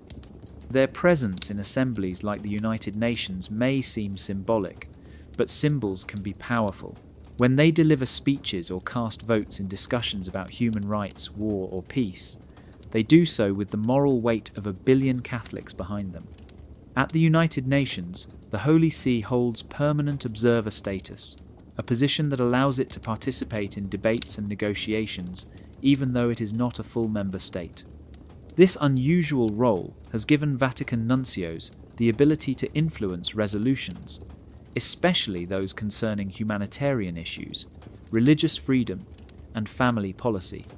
They rarely shout or dominate discussions, but their carefully chosen words often steer conversations in directions that align with Vatican priorities. Beyond the public stage, nuncios are equally important in the shadows. Every country with which the Vatican maintains relations hosts a papal embassy, known as an apostolic nunciature. From these posts, nuncios work tirelessly to build networks of trust. They meet with political leaders, advise bishops, and keep Rome informed about local developments. Their reports, often written in careful detail, form part of the Vatican's vast intelligence network. In countries torn by conflict, nuncios sometimes act as mediators, offering the Pope's help in brokering peace talks when other channels have failed. The smiling diplomat image comes from their style. Nuncios rarely threaten or demand. They smile, listen, and persuade. Their strength lies in patience and persistence, a quiet pressure that can slowly shift outcomes. Politicians who might ignore a lecture from another state often hesitate to dismiss the words of a papal envoy, knowing that their decisions will be watched by millions of faithful at home. Through these men, the Vatican has maintained a presence in global politics that is completely disproportionate to the size of its territory. While other states measure power in weapons or money, the Holy See measures it in influence and access. The nuncios embody this approach, slipping easily between public diplomacy and private backchannels. They prove that in a world dominated by great powers, even the smallest state can hold its own with a smile and a carefully chosen word. Confession is one of the most sacred acts in Catholic life. A believer kneels before a priest, speaks their sins in total secrecy, and receives absolution. The seal of confession is absolute, meaning the priest can never reveal what has been said, no matter how serious. To the faithful, it is a moment of trust between the soul and God. But from another angle, confession has also functioned as a powerful and silent information pipeline, shaping how the Vatican understood the hearts, fears, and struggles of its people across the centuries. Imagine the scale. For hundreds of years, millions of Catholics confessed their sins weekly, sometimes daily. The sins ranged from petty lies to acts of treason, from private doubts to political betrayals. While priests could not write down names or expose individuals, the collective patterns of what they heard became a unique window into society. Priests would report general concerns to bishops, who in turn informed Rome. Through this process, the Vatican developed a grassroots intelligence network unlike any in the world, one that operated without spies or armies, simply through the words whispered in confessionals. In medieval Europe, rulers often worried about rebellion, heresy, or disloyalty. Priests, bound by secrecy, could not point a finger at specific rebels, but they could speak in general terms about growing unrest in a town or murmurs of discontent in the countryside. Bishops could then advise political leaders or alert the Pope to the spiritual climate of a region. This information did not come from surveillance, but from the conscience of the people themselves. Confession revealed not only sins, but the hidden anxieties of entire nations. This silent flow of knowledge extended into the modern era. In times of war, confession sometimes revealed the desperation of soldiers, the doubts of generals, or the moral dilemmas faced by those in power. While the priest could never betray a single man's secret, the Church, as an institution, could gather a sense of the mood, the fears, and even the intentions of whole societies. In a way, confession acted as an invisible radar. detecting shifts in the spiritual and emotional state of populations long before they were visible on the political stage. There were also darker accusations. Some critics have claimed that confession was used as a tool of control, that the fear of revealing one's sins gave the church power over rulers and commoners alike. A king might confess a crime or an act of cruelty, knowing the priest could not expose him, but also knowing that the church held moral leverage over him. Whether this was ever openly exploited remains debated, but the possibility itself shows how confession was not just spiritual, but also political. What makes confession so unique as an intelligence channel is that it never advertised itself as such. It was not meant to be political, yet its sheer scale made it unavoidable. The Vatican never needed to wiretap or interrogate.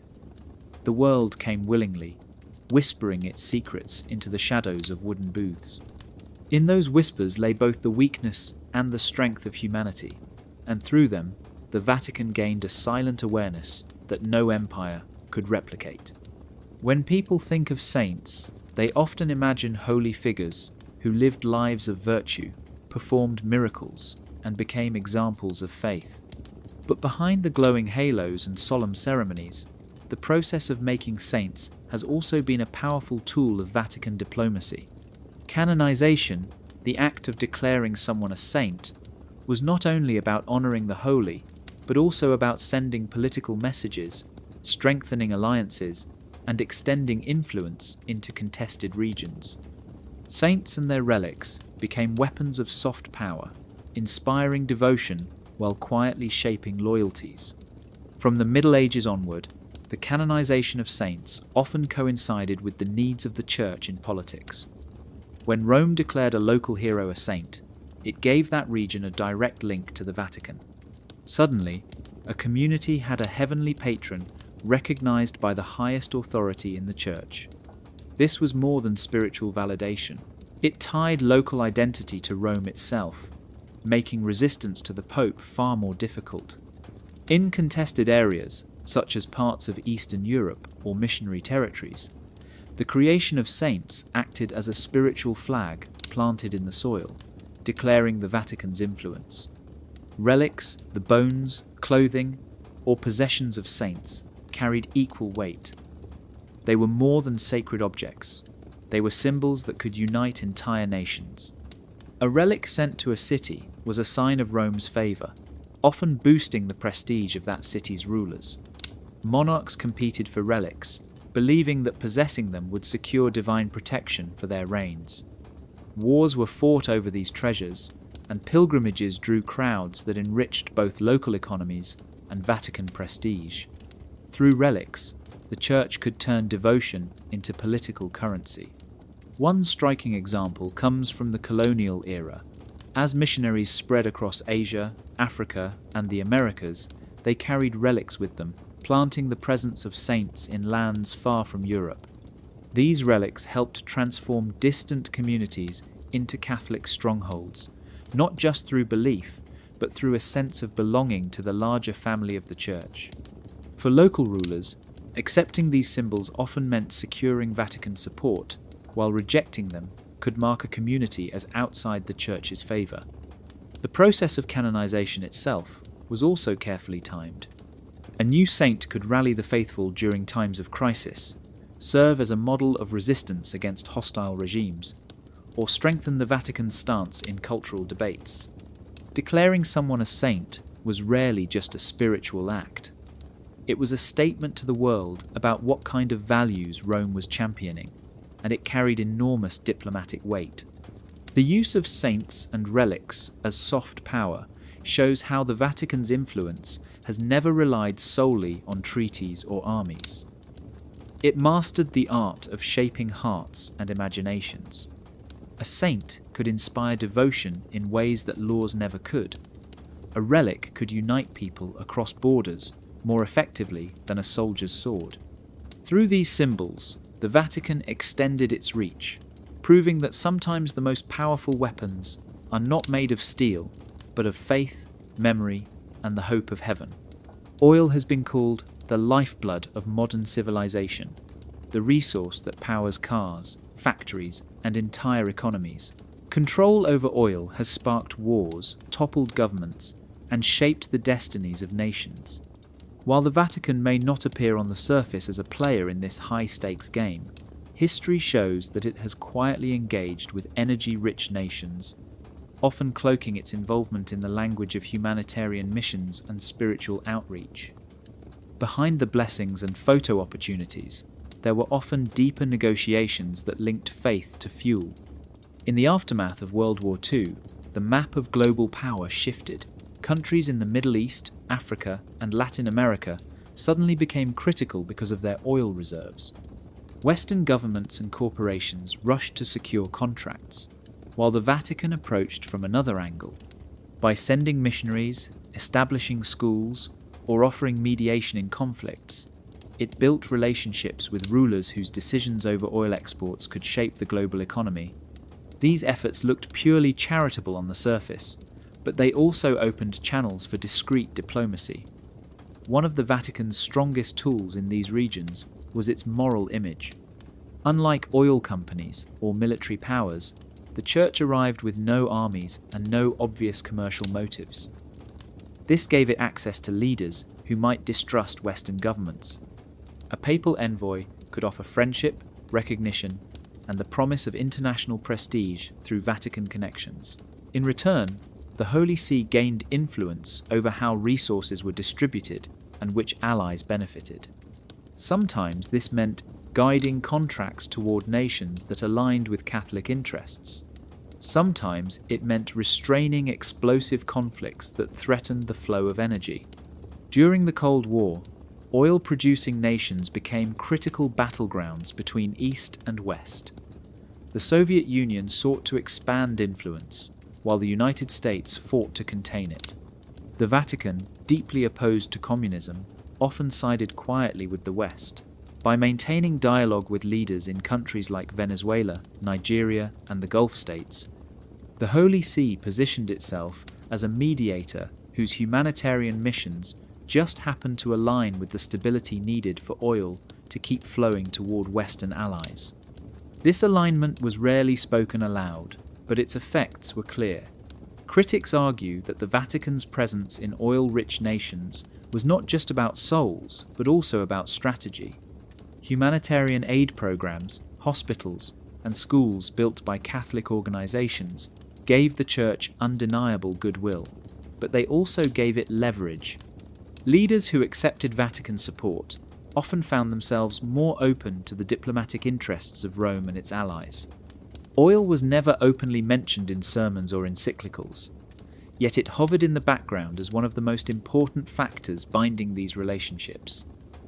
The Vatican and oil may sound like an unlikely pairing, yet it reveals how adaptable holy diplomacy has always been. By wrapping its involvement in the language of compassion and faith, the Church could participate in some of the most consequential negotiations of the modern age without ever seeming to take sides. In reality, it was shaping the balance of power in a world fueled by energy, showing once more that behind every prayer there may also be politics. In the modern world, power is not only about armies, money, or territory. It is also about controlling the story people hear, the way they see the world, and the beliefs they carry into their daily lives. The Vatican understood this truth long before social media or 24-hour news cycles. Through Catholic newspapers, magazines, radio broadcasts, and even films, it built a vast network of communication designed to shape morality and guide public opinion. This was more than preaching faith. It was a sophisticated system of messaging that blurred the line between religion and propaganda.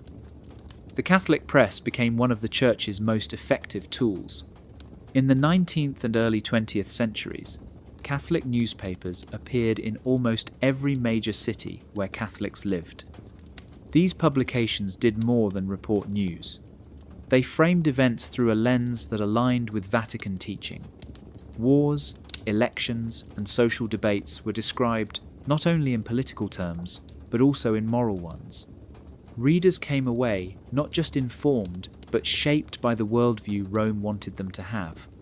As technology advanced, so did the Vatican's approach. When radio emerged as a new medium in the early 20th century, the Church was quick to adapt. In 1931, Vatican Radio was launched with the help of inventor Guglielmo Marconi. From behind the walls of the world's smallest state, broadcasts could reach millions across continents. During World War II, these transmissions offered messages of peace and encouragement, but they also reinforced the Vatican's diplomatic positions. Later, during the Cold War, Vatican Radio became a lifeline for Catholics trapped behind the Iron Curtain, offering not only prayers but carefully crafted narratives that challenged communist propaganda. Film, too, became a battleground for morality and messaging. Catholic groups monitored Hollywood productions, rating films for their moral content and pressuring studios to avoid material considered offensive. In some countries, Catholic organizations produced their own films, weaving stories that carried both entertainment value and religious instruction. The Vatican understood that cinema, with its powerful mix of image and emotion, could shape values more effectively than sermons alone. By influencing what appeared on the big screen, it could guide culture itself. This control of narratives was not limited to religious audiences. The Vatican often positioned itself as the defender of universal values, such as the dignity of life, the sanctity of family, or the need for compassion in politics. Through its media arms, it could speak not just to Catholics, but to entire societies, presenting itself as a voice of reason and morality in times of crisis. The fact that these messages also aligned with Vatican interests was often hidden beneath the surface. Media, morality, and messaging show how the Vatican's power extended far beyond the pulpit. By mastering newspapers, radio, and film, it ensured that its voice echoed across the globe, often louder than nations with far greater resources. In shaping stories, it shaped beliefs, and in shaping beliefs, it influenced history. This was holy diplomacy in another form, not written in treaties or signed in ink, but told in headlines, broadcasts, and moving pictures that reached the hearts and minds of millions. For centuries, the Vatican has wrapped itself in mystery, projecting an image of timeless holiness, untouched by the corruption of worldly politics. But behind the walls of St. Peter's lies a record of scandals that refuse to disappear. From financial collapses to secret letters spilling into the public eye, these moments tore through the carefully built facade and revealed how deeply the Vatican's influence runs in the shadows. No matter how many apologies were made, no matter how many reforms were promised, the stains of these scandals could never be fully erased. One of the most infamous examples came with the collapse of Banco Ambrosiano in the early 1980s. The bank's chairman, Roberto Calvi, known as God's banker because of his ties to the Vatican Bank, was found hanging beneath Blackfriars Bridge in London in 1982. His death was officially ruled a murder, and suspicions swirled of links to organised crime, Freemasonry, and political conspiracies. At the centre of it all was the Vatican Bank, accused of secret dealings and hidden transactions that fueled the scandal. Though the Vatican denied direct responsibility, the affair exposed its financial dealings to global scrutiny and left an enduring mark on its reputation. Decades later, new leaks brought fresh embarrassment. In 2012, a butler working inside the papal household smuggled out confidential documents that became known as Vatileaks. These papers revealed internal power struggles, corruption, and influence peddling at the highest levels of the Church. Deals were shown to have been made not only for spiritual reasons, but for money and political advantage. For many ordinary Catholics, the revelations were shocking. They saw the Vatican not as a place of divine purity, but as a stage for the same greed and rivalry that plagued secular governments. The digital age made secrecy even harder to maintain. As WikiLeaks released cables and investigative journalists dug into Vatican affairs, hidden connections came to light. Reports showed how Vatican diplomats maneuvered behind the scenes to influence governments, shape policy, and protect allies. While some admired this as skilled diplomacy, others saw it as proof that the Vatican's true focus was on power rather than faith. Every new revelation chipped away at the aura of untouchable holiness. What makes these scandals so damaging is not only the content, but the contradiction they reveal. The Vatican speaks of truth, transparency, and moral integrity, yet time and again it has been caught concealing deals, manipulating finances, or silencing voices that threatened its image. Each scandal fuels suspicion that what lies behind the Vatican's walls is far darker than what is shown to the faithful in St. Peter's Square. The scandals they cannot erase remind us that the Vatican is both a spiritual authority and a political machine. It thrives on influence, but also suffers from the risks that come with it. For every secret deal struck or alliance forged, there is the danger that truth will escape into the open, and when it does, the world is reminded that even the holiest throne of power is not immune to the corruption of human ambition. When people think of war and diplomacy, they imagine generals in uniforms or politicians at long tables covered in maps.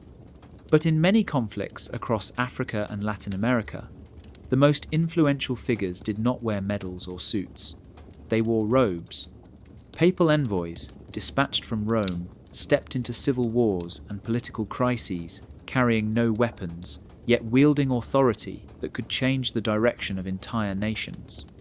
Their power came not from armies, but from the Vatican's ability to act as both mediator and moral guardian, a role that gave these men unusual leverage in some of the most violent struggles of the modern era. In Africa, during the latter half of the 20th century, the collapse of colonial empires left behind fragile states where warlords and political factions fought for control. Papal envoys often arrived under the cover of humanitarian missions, bringing aid and calling for peace. But beneath the public prayers were private negotiations.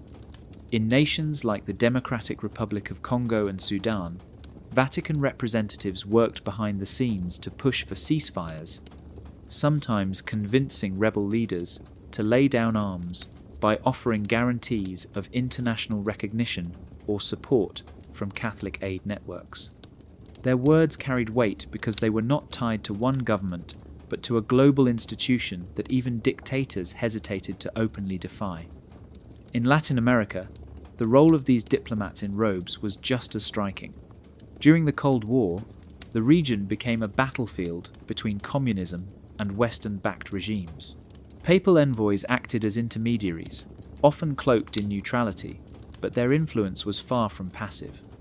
In countries like El Salvador and Nicaragua, Vatican representatives spoke publicly of peace while quietly discouraging liberation theology movements that threatened to tilt the church towards socialist politics. At the same time, envoys encouraged negotiations that prevented civil wars from escalating beyond control. Their presence in these torn nations shaped not only local politics, but also how the rest of the world perceived the conflicts. One famous case came in Argentina during the Beagle Channel dispute between Argentina and Chile in the late 1970s. War seemed inevitable, but Pope John Paul II sent Cardinal Antonio Samarais as his envoy.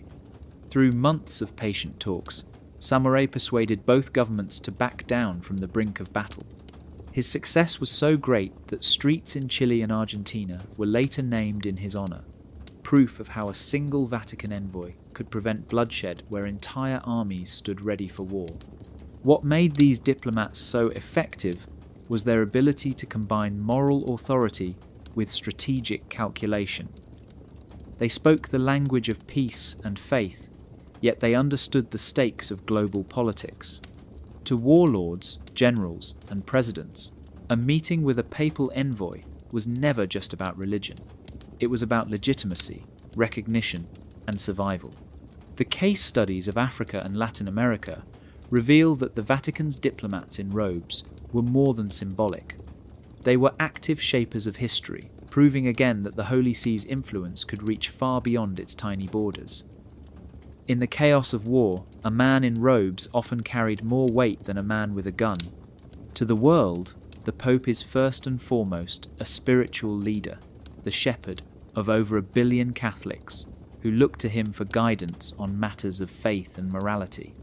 His public image is that of a humble servant, clothed in white, offering blessings, prayers, and words of comfort. But beneath that gentle appearance lies another role that is far less visible, yet just as powerful. The Pope is also a silent statesman, a global political actor whose decisions ripple through nations, governments, and entire civilizations. His authority may be wrapped in religious language, but the weight of his influence is undeniably political. Every time a pope steps onto a balcony in St. Peter's Square, cameras broadcast his presence to the world. His words are studied not just by the faithful but by presidents, generals, and diplomats. A single statement about war, poverty, or justice can shift debates in parliaments and change the course of international policy. Unlike politicians who rise and fall with elections, the Pope speaks with a voice that transcends borders and timelines. His power lies in the fact that he represents continuity, a spiritual state that has lasted for centuries and cannot be voted out of office. History offers clear examples of how popes have played the part of statesmen. Pope John Paul II became a key figure in the downfall of communism in Eastern Europe. His support for Poland's solidarity movement in the 1980s provided not only spiritual encouragement, but also political momentum that inspired resistance to Soviet control. More recently, Pope Francis has used his voice to address climate change, immigration, and global inequality, stepping into debates usually reserved for world leaders. In each case, the Pope speaks as a pastor, but his impact lands like the words of a head of state. What makes the Pope so effective as a political figure is the mask of spirituality. Unlike presidents or prime ministers, he does not appear to pursue personal or national gain. His authority seems rooted in morality and compassion, qualities that grant him credibility in arenas where traditional politicians are distrusted. This allows him to act as a mediator between nations, a critic of global powers, or a champion of causes that no single government dares to embrace. The mask of spirituality does not hide his politics. It enables them. Yet this dual identity also creates tension. Some accuse the Pope of interfering in worldly affairs, arguing that religion should remain separate from politics. Others see his interventions as necessary, a moral compass in a world driven by greed and power. Regardless of the criticism, no one can deny that the Pope's words and actions shape international conversations in ways few other leaders can match. The silent statesman is a reminder that the Vatican's influence is not confined to its walls. It is embodied in the figure of the Pope himself, a man who can appear to bless the faithful while at the same time directing the flow of history. To see him only as a spiritual leader is to miss half the picture. He is also one of the most enduring political actors on the global stage. Globalization is often described in terms of trade, technology, and the flow of people and ideas across borders. But while corporations and governments battle over policies and profits, the Vatican has quietly positioned itself as a central voice in shaping how globalization unfolds. From the halls of the United Nations to climate change negotiations and debates over migration, the Holy See has made sure that its influence extends far beyond the walls of Rome. Its diplomats, theologians, and popes speak not only to the faithful, but to the architects of a rapidly changing world. At the United Nations, the Vatican holds a unique position. It is not a full member state, yet it enjoys permanent observer status, allowing it to weigh in on nearly every issue. This unusual arrangement gives the Holy See a platform to influence global debates, while avoiding some of the political responsibilities of membership. Vatican representatives are especially vocal in discussions about human rights, family values, and humanitarian aid. They present their views as universal moral principles, framing their arguments in language that resonates with religious and secular leaders alike. In doing so, the Vatican turns moral authority into political leverage on the global stage. Climate negotiations are another area where the Vatican has stepped forward as a powerful player. Pope Francis's encyclical Laudato Si', released in 2015, was a groundbreaking document that framed environmental responsibility as not just a scientific or economic issue, but a moral one. It called on nations to act boldly to protect the earth and the poor who suffer most from environmental damage.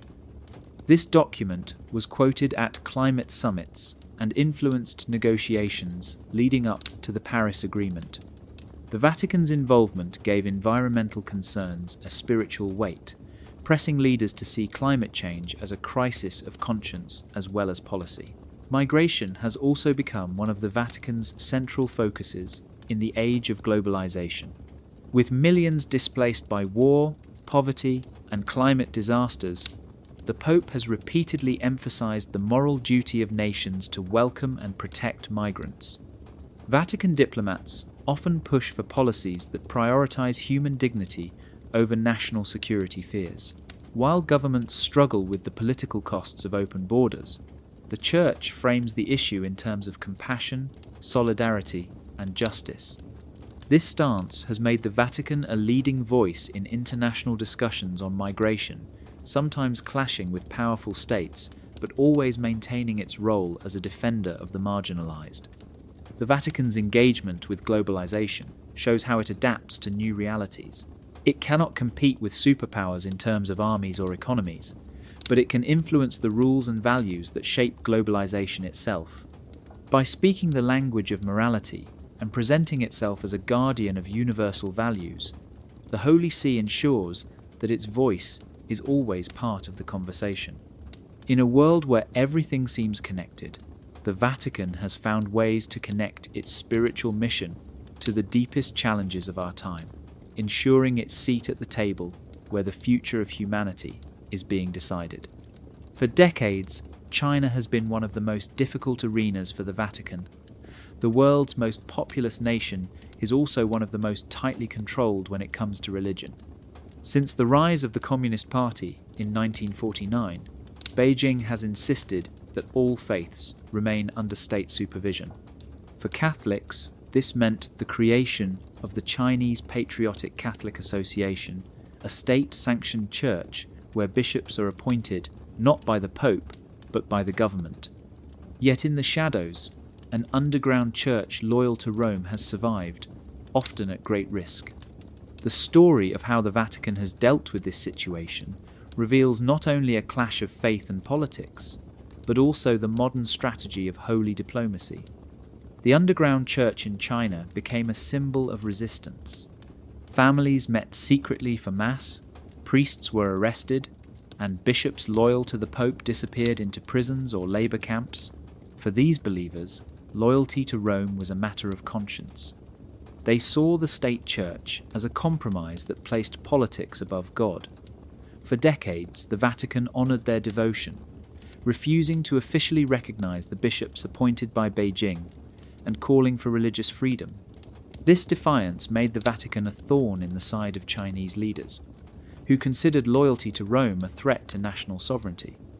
Yet over time, the Vatican began to shift its approach. By the 21st century, China's importance on the global stage had grown too large to ignore. In 2018, the Vatican and Beijing reached a provisional agreement on the appointment of bishops. For the first time, Rome accepted some authority of the Chinese government in choosing church leaders, while Beijing recognized the Pope's spiritual role. To critics, this deal was a betrayal of the underground church, many of whose members still faced harassment and imprisonment. To supporters, it was a pragmatic move to preserve Catholicism's survival in China by opening the door to dialogue. This agreement reveals much about modern Vatican strategy. Rather than standing in open defiance, the Holy See sought a balance, willing to compromise with an authoritarian state in exchange for influence and access. The deal also reflected the Vatican's long game, its belief that gradual engagement could one day bring greater freedom for the faithful in China. While governments might demand immediate concessions, the Vatican often thinks in centuries, not election cycles. The story is far from over. Reports continue of underground priests being harassed and churches demolished, while tensions between Beijing and Rome remain delicate. Yet the Vatican persists, convinced that its presence, however limited, is better than complete exclusion. It is a strategy rooted in patience, subtlety, and an understanding that sometimes survival itself is a form of victory. China and the underground church highlight the Vatican's ability to adapt even in the face of immense pressure. It shows that holy diplomacy is not always about grand victories or public triumphs. Sometimes it is about quiet compromises, hidden resilience, and the hope that faith can endure even under the watchful eye of the state. Technology is often seen as the domain of corporations, scientists, and governments, but the Vatican has quietly stepped into this digital battlefield as well.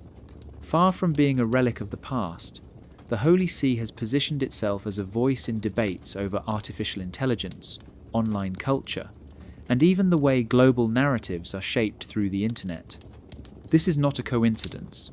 Just as the Church once mastered the printing press and later radio and film, it now seeks to shape the digital age. What may look like moral reflection on technology is also a form of digital diplomacy, ensuring that the Vatican's voice remains central in a rapidly transforming world. In recent years, the Vatican has hosted conferences on artificial intelligence, bringing together tech giants, ethicists, and world leaders. The focus has been on the ethical use of AI, with the Church presenting itself as a guardian of human dignity in an era where machines are making decisions once reserved for people. By stepping into this space, the Vatican inserts itself into conversations that will define the future of economies, privacy, and power. It speaks of protecting humanity, but it also gains a seat at the table where the rules of technology are being written. For companies eager to show responsibility, aligning with the Vatican provides moral legitimacy, while for the Holy See, it opens channels of influence with some of the most powerful corporations on earth. Beyond formal councils, the Vatican has also turned its attention to the internet itself. The digital world is a place where narratives spread faster than any sermon or newspaper. The Church understands this well. Papal social media accounts reach millions, and Vatican-backed initiatives aim to guide online discussions around issues like family, morality, and justice. By shaping conversations on platforms dominated by secular voices, the Vatican ensures that its values are never far from the digital mainstream. At the same time, this involvement raises questions. Is the Vatican merely offering moral wisdom in a fast-changing world, or is it also seeking to control the digital space, much as it once controlled the flow of information through Catholic newspapers and radio? The answer may lie in its history. The Church has always used new technologies to project authority and reach believers, and the internet is simply the newest frontier. What makes this moment different is the scale. A single online statement from the Pope can circle the globe in seconds, influencing not only Catholics, but people of all faiths or none at all. The Vatican and technology may seem like an odd pairing, yet it demonstrates the adaptability of holy diplomacy. Whether through AI ethics councils or shaping online narratives, the Holy See is ensuring that it remains relevant in the 21st century. In a world where digital tools often appear cold and impersonal, the Vatican presents itself as the voice of conscience. This blending of faith and technology shows that even in the age of algorithms and data, the struggle for influence is as old as history itself. Most nations conduct diplomacy to defend their borders, protect their citizens, or expand their influence. The Vatican, however, is not a nation in the usual sense. It has no large army, no vast territory, and no natural resources to bargain with. Yet its diplomatic reach extends across the entire globe. This is because Vatican diplomacy is not national but universal. It does not act only in the interests of Italians or Romans, but claims to speak for humanity itself. This makes its power unusual, and in many ways, more difficult for governments to resist. The Vatican's representatives, known as nuncios, are stationed in capitals across the world. Unlike ambassadors from other states, they do not push for trade deals or military alliances. Instead, they work through the language of morality and faith. A nuncio might remind a president of the suffering of refugees, or urge a government to act with compassion in times of war. These messages are framed not as demands from a foreign country, but as appeals to universal values. By removing the limits of borders, the Vatican speaks with a kind of authority that no nation can fully match. This universality also allows the Vatican to step into conflicts where other powers are distrusted. A country under pressure from Western governments might still accept a papal envoy, seeing him not as a threat but as a mediator. In Africa, Latin America, and Asia, Vatican diplomats have been able to open doors that were shut to others. Their neutrality is, of course, not complete. The Holy See always has its own interests, but its lack of national armies and industries gives it an aura of independence that other states cannot claim. The Pope himself embodies this power beyond borders. When he travels to a country, he is not treated as a mere foreign guest, but as a figure who transcends nationality. Crowds gather not only from the Catholic community, but from all parts of society, curious to hear what he has to say. His words are interpreted as guidance for the world, not just for a single people. In this way, the Pope acts less like a head of state and more like a symbolic global conscience. Yet this universality also makes the Vatican's diplomacy more complex. Governments sometimes fear that behind the talk of moral values lies a hidden agenda, a way for the Vatican to expand its influence without appearing to do so. History shows that the Church has often blended its universal claims with political goals, but the fact remains that its diplomacy cannot be dismissed as the maneuvering of just another small state. It carries a unique legitimacy, one rooted in centuries of history and the loyalty of millions across the world. A power beyond borders is exactly what the Vatican represents. It is a reminder that influence does not always come from weapons or wealth. Sometimes, it comes from the ability to claim a universal voice, to speak to the human spirit itself, and to persuade nations that what is being asked is not for the good of one country, but for the good of all. When people think of empires, they picture vast armies marching across continents, fleets of ships ruling the seas, or great capitals controlling colonies thousands of miles away. By those standards, the Vatican seems like the opposite of an empire. It has no military, its territory is smaller than a neighborhood park, and its citizens number only a few hundred. Yet, in many ways, the Vatican has proven stronger and more enduring than some of history's greatest empires. Rome, Spain, and Britain all saw their power rise and fall, but the Holy See continues to exercise influence that reaches into every corner of the globe. It is a hidden empire, one built not on swords or guns, but on belief, diplomacy, and the art of persuasion. What makes this empire so unusual is its foundation. Where other empires relied on conquest, the Vatican relied on loyalty and faith. Millions of people across centuries and continents gave their allegiance not to a king or general, but to a pope they might never meet. This loyalty created a vast web of power without the need for occupying armies. Churches became fortresses of influence, priests and missionaries became envoys, and sacraments became tools of authority. Through this network, the Vatican reached into villages, cities, and royal courts, shaping decisions without firing a shot. Financial strength also played a key role in sustaining this hidden empire.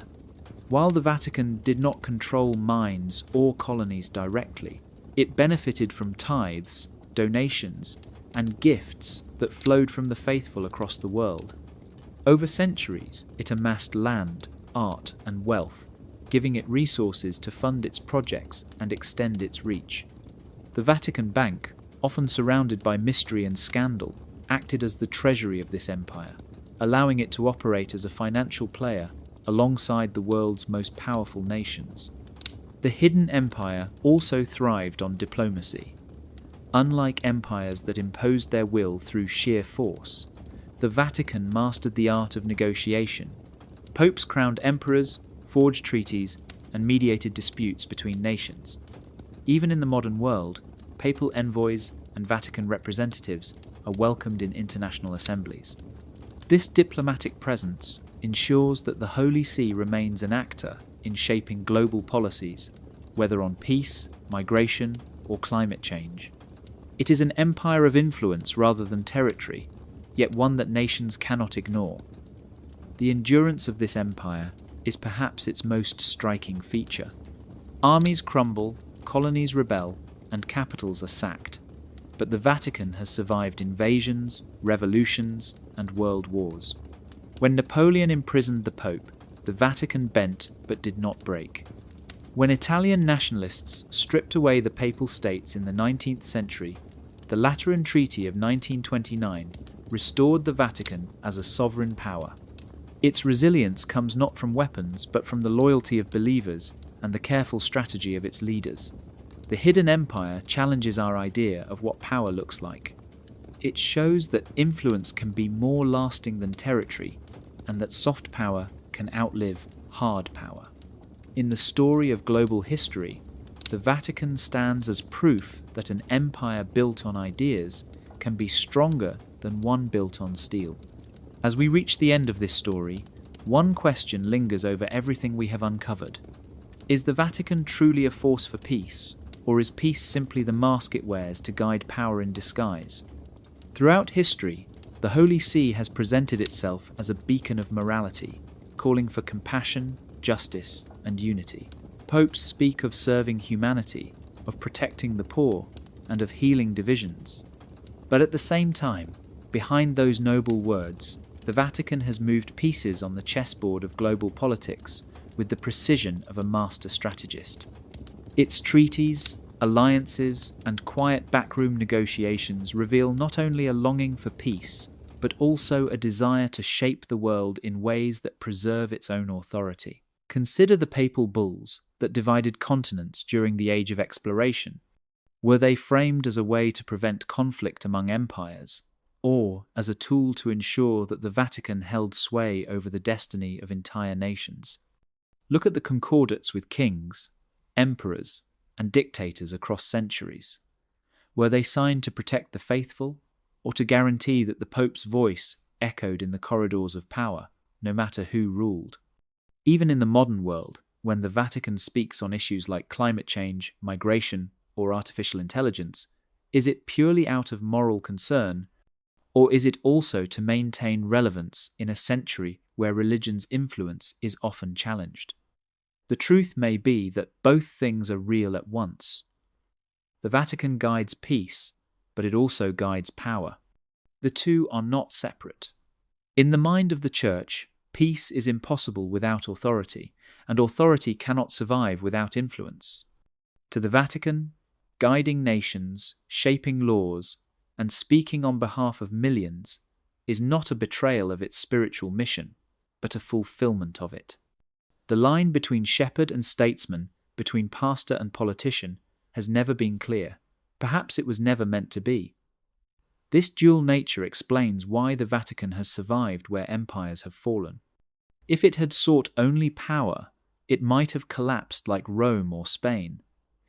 If it had spoken only of peace without pursuing influence, it might have been forgotten. But by blending the two, by presenting power as peace and peace as power, it has remained both relevant and untouchable. It has played the game of history not with armies or weapons, but with ideas, symbols, and diplomacy.